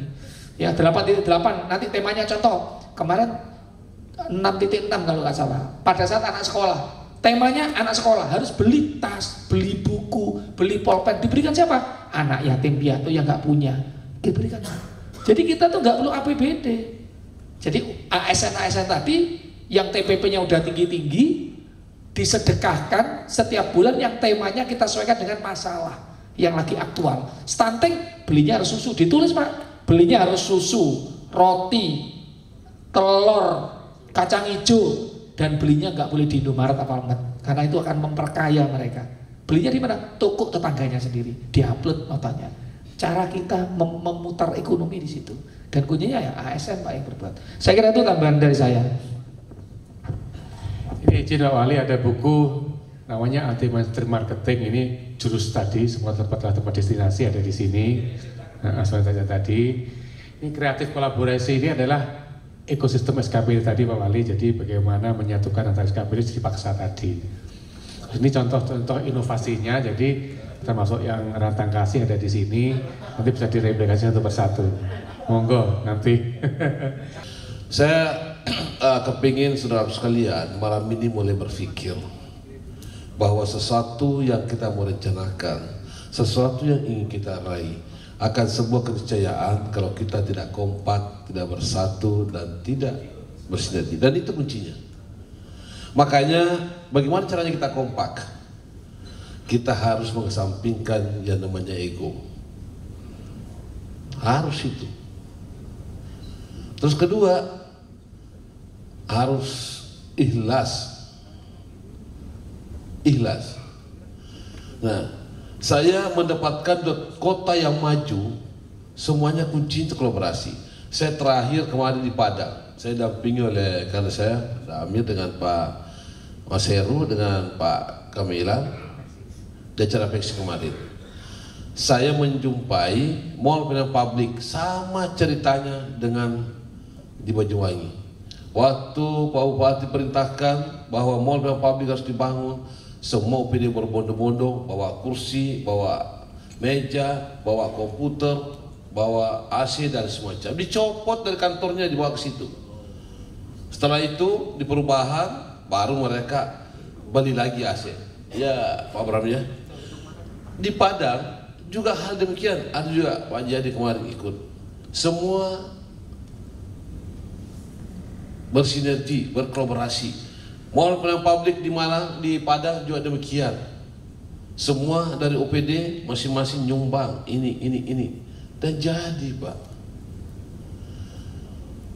Nah, mudah-mudahan nanti di perubahan ini kita coba tes Pak Kamilan. Betulkah saudara kita ini mempunyai jiwa yang sama, mempunyai tekad yang sama untuk meningkatkan pelayanan di Kota Bontang ini? Saya mau tes nanti setelah kembali ini, saya dengan Bu Seda akan memutuskan mulai pelayanan publik di Pasar Rawinda, di lantai 3 dan lantai 4. Di Padang itu Pak persis sama dengan Bontang. 2 blok pasar di Padang itu nggak ada yang jualan, sepi, penjualannya semua di bawah. Akhirnya dipakai untuk pelayanan publik, dan semua di situ itu kolaborasi.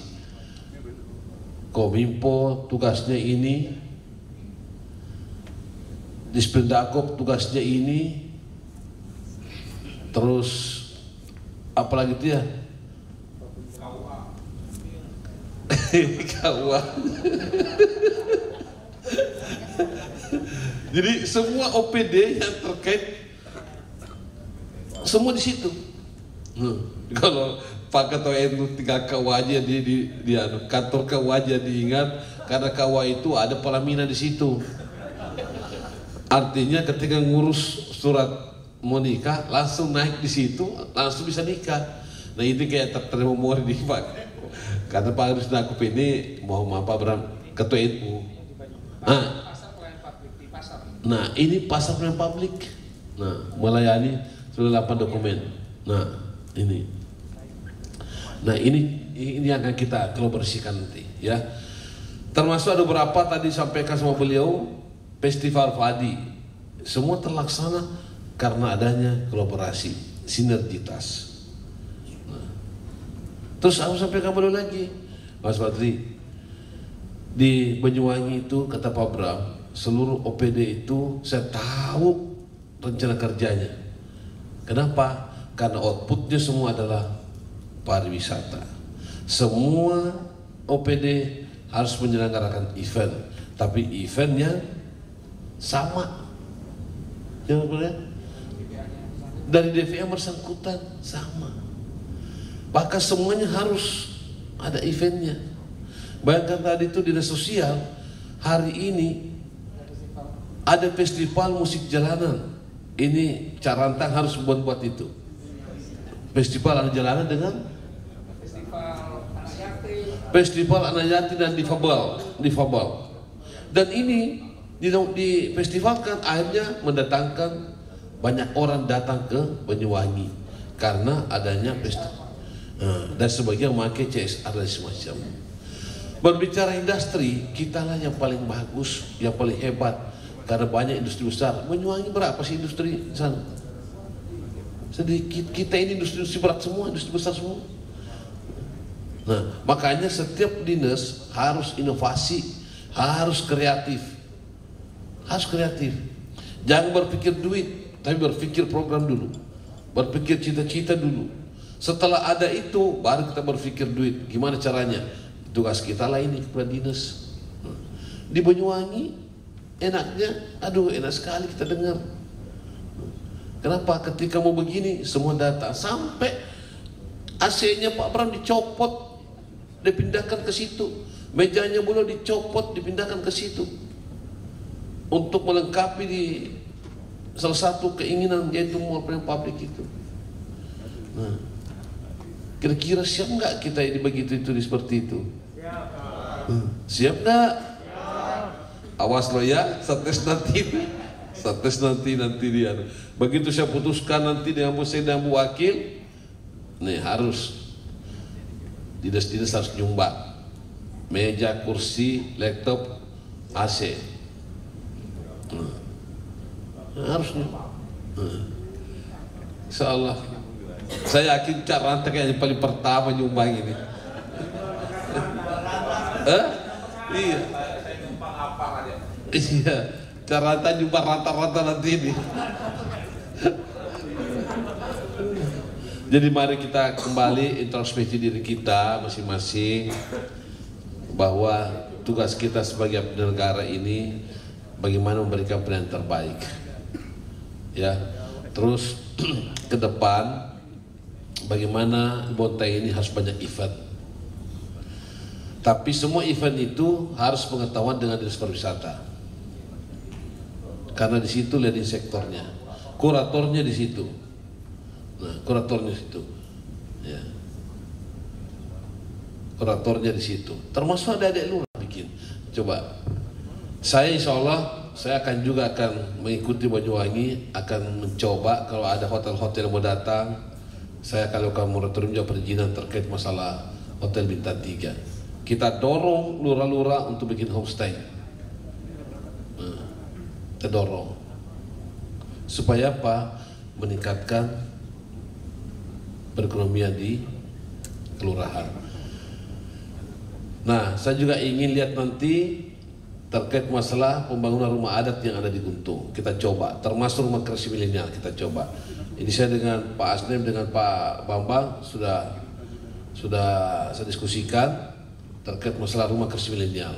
Saya sampaikan tadi sahabat kita Pak ya dengan Pak Bram, rumah kreasi milenial ini nanti benar-benar kita upayakan agar bisa perubahan ini sudah kita mulai laksanakan, dan di Murni kita lengkapi supaya ada di sana namanya desa yang gratis, ada di sana market gratis, ada di sana macam-macam, pokoknya gratis tis di situ semua. Karena di situ di rumah kreasi itu Pak Asnem sudah mengumpulkan 17 subsektor ekonomi kreatif. Dan ternyata Pak Bram, di Bontang ini potensi SDM kita ada Pak. 17 subsektor ini semua didata oleh beliau dan sudah dipanggil semua di kantornya. 17 subsektor, dan mereka semua sepakat untuk membantu pemerintah. Tinggal kita menciptakan wadah tempat untuk mereka. Bahkan rumah kreasi sendiri dibuat oleh anak Bontang. cutting space-nya dibuat sendiri oleh anak Bontang. Nah, makanya saya minta saudaraku sekalian, ayo kita rubah wajah Bontang ini. Nah, mulai selamat datang kita rubah. Coba Banyuwangi aja Pak, sawahnya aja dirubah. Masa kita jalan nggak bisa? Ayo, coba lihat sawahnya itu cantiknya luar biasa. Ada, coba dibuka deh itu sawahnya. Sawah-sawah festival apa itu?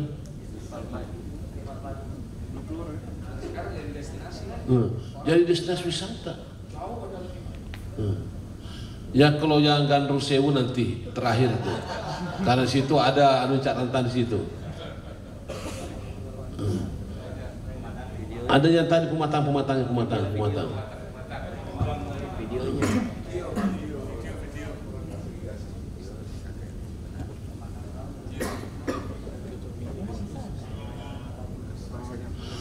Nah,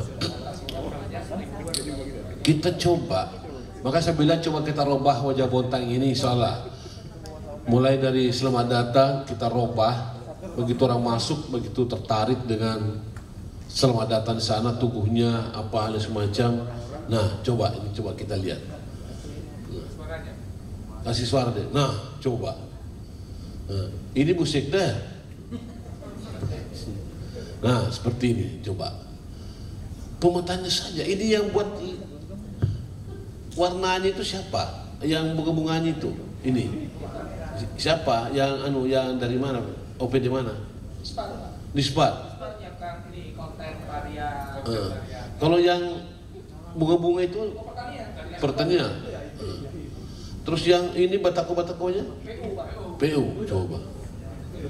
PU atau Perkim? Oh, di sana satu. Di Banyuwangi aja satu, kita dua, masa nggak bisa? Kita ada Perkim, ada PU. Di sini cuma satu. Coba. Semua bisa. Nah, coba dilihat nih. Jadi memang kita butuh inovasi dan kreativitas. Coba. Kembali zaman dulu. Mudah-mudahan lahan abadi untuk persawahan coba lihat sawahnya saja begitu cantik Pak. Kenapa? Karena ada keinginan, ada niat, dan ada semangat, ada kreativitas di situ. Coba. Makanya nanti ini Pak Sony dengan Pak Amir, kepada saya, setelah ini nanti kita coba mengkaji, kita bicara khusus dengan Dinas Pariwisata, termasuk masalah anggaran semacam. Kita ingin merubah wajah Bontang ini, benar-benar. Nah, coba kita lihat. Ini Pak Caranta yang mana dikenal di sini?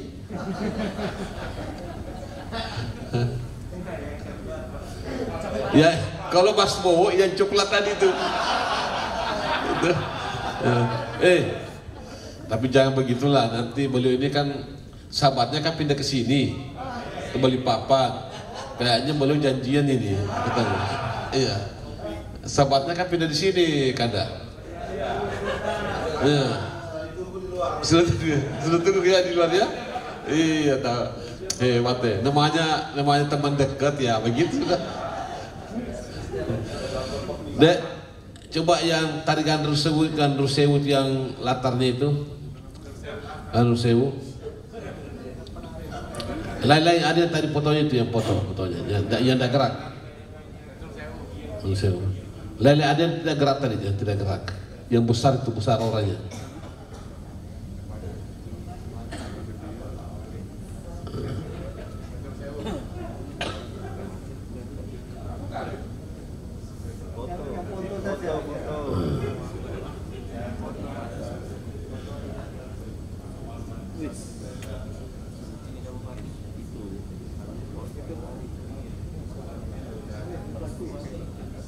Nah, mudah-mudahan Pak Asnem siembara udang kita dengan baju kita itu udah selesai. Nanti kalau selesai karena kita menuju ke tempat wisata, maka nanti udang itu akan menjadi teman kita setiap hari. Nah, setiap hari. Nah, yang mana dikenal sini? Ada tadi fotonya bersama-sama itu deh, mana fotonya? Ya mana di kanan sini cara tuh?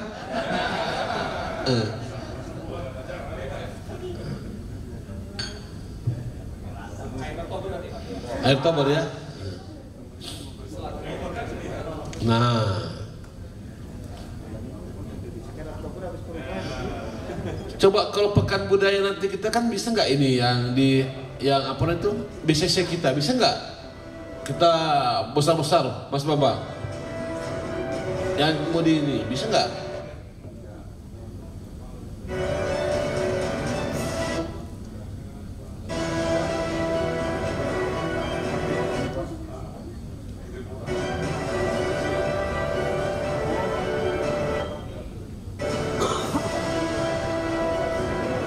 Asli Banyuwangi semua yang orang Banyuwangi.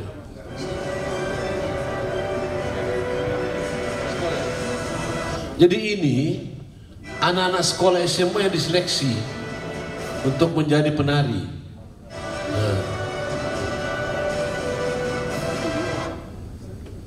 Berapa jumlahnya semua ini?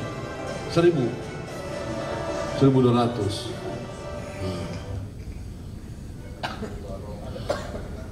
Nah, ini kan anak-anak begini kan suka, anak SMA semua yang dipakai, tinggal difasilitasi saja. Dari sekolah-sekolah SMA yang diambil untuk tampil. Mudahan nanti Pak Asdem dan Pak Bambang bisa kolaborasi di HUT Kota Bontang ini kita buat yang lain pada yang lain. Kita buat. Nanti setelah pulang kita benar-benar fokuskan, kita libatkan semuanya. Insya Allah saya yakin dan percaya bisa. Tapi sekali lagi, saudara sekalian, semuanya ini baru bisa kita raih kalau di antara kita sudah seperti tidak ada lagi gap di antara kita, tidak ada lagi rasa suka di antara kita, tapi kita merasalah saudara dan keluarga besar di pemerintah ini, sehingga apa yang kita inginkan bersama benar-benar bisa tercapai. Insya Allah saya yakin itu dan saya percaya itu. Mudah-mudahan setelah pelatihan Sabta Pesona ini setiap dinas itu sudah mempunyai target untuk sebuah inovasi dalam bentuk event atau kegiatan. Nah, semua menciptakan event dan kegiatan. Silakan. Nah, mudah-mudahan di perubahan yang sudah mulai di Murni tahun 2023 itu bisa terlaksana. Nah, saya kira itu dari saya. Makasih pada sahabat-sahabat saya. Besok pagi jam berapa acara mulai besok pagi? Jam 8, sarapan jam 7, jam 8. Nah, kedua harus tepat waktu. Malam ini saya tidak absen karena memang ada beberapa yang izin sama saya menyampaikan, Pak Wali izin saya malam ini tidak sempat hadir karena ada beberapa acara ya saya selesaikan. Tapi insya Allah selesai acara malam ini saya berangkat, termasuk Pak Camat dan ada Lurah, dan besok insya Allah saya hadir dan mudah-mudahan hadir. Setelah semuanya selesai ini nanti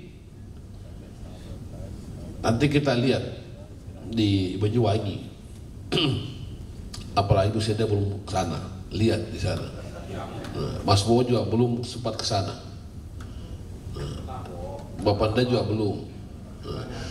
Kalau bagian sudah ke sana, kalau juga kepingin boleh. Oh Jarata sudah pernah ke sana sama saya. Mau ke sana lagi? OL-nya? Oh iya betul. Jadi Sabtu Pesona OL-nya di sana. Gitu.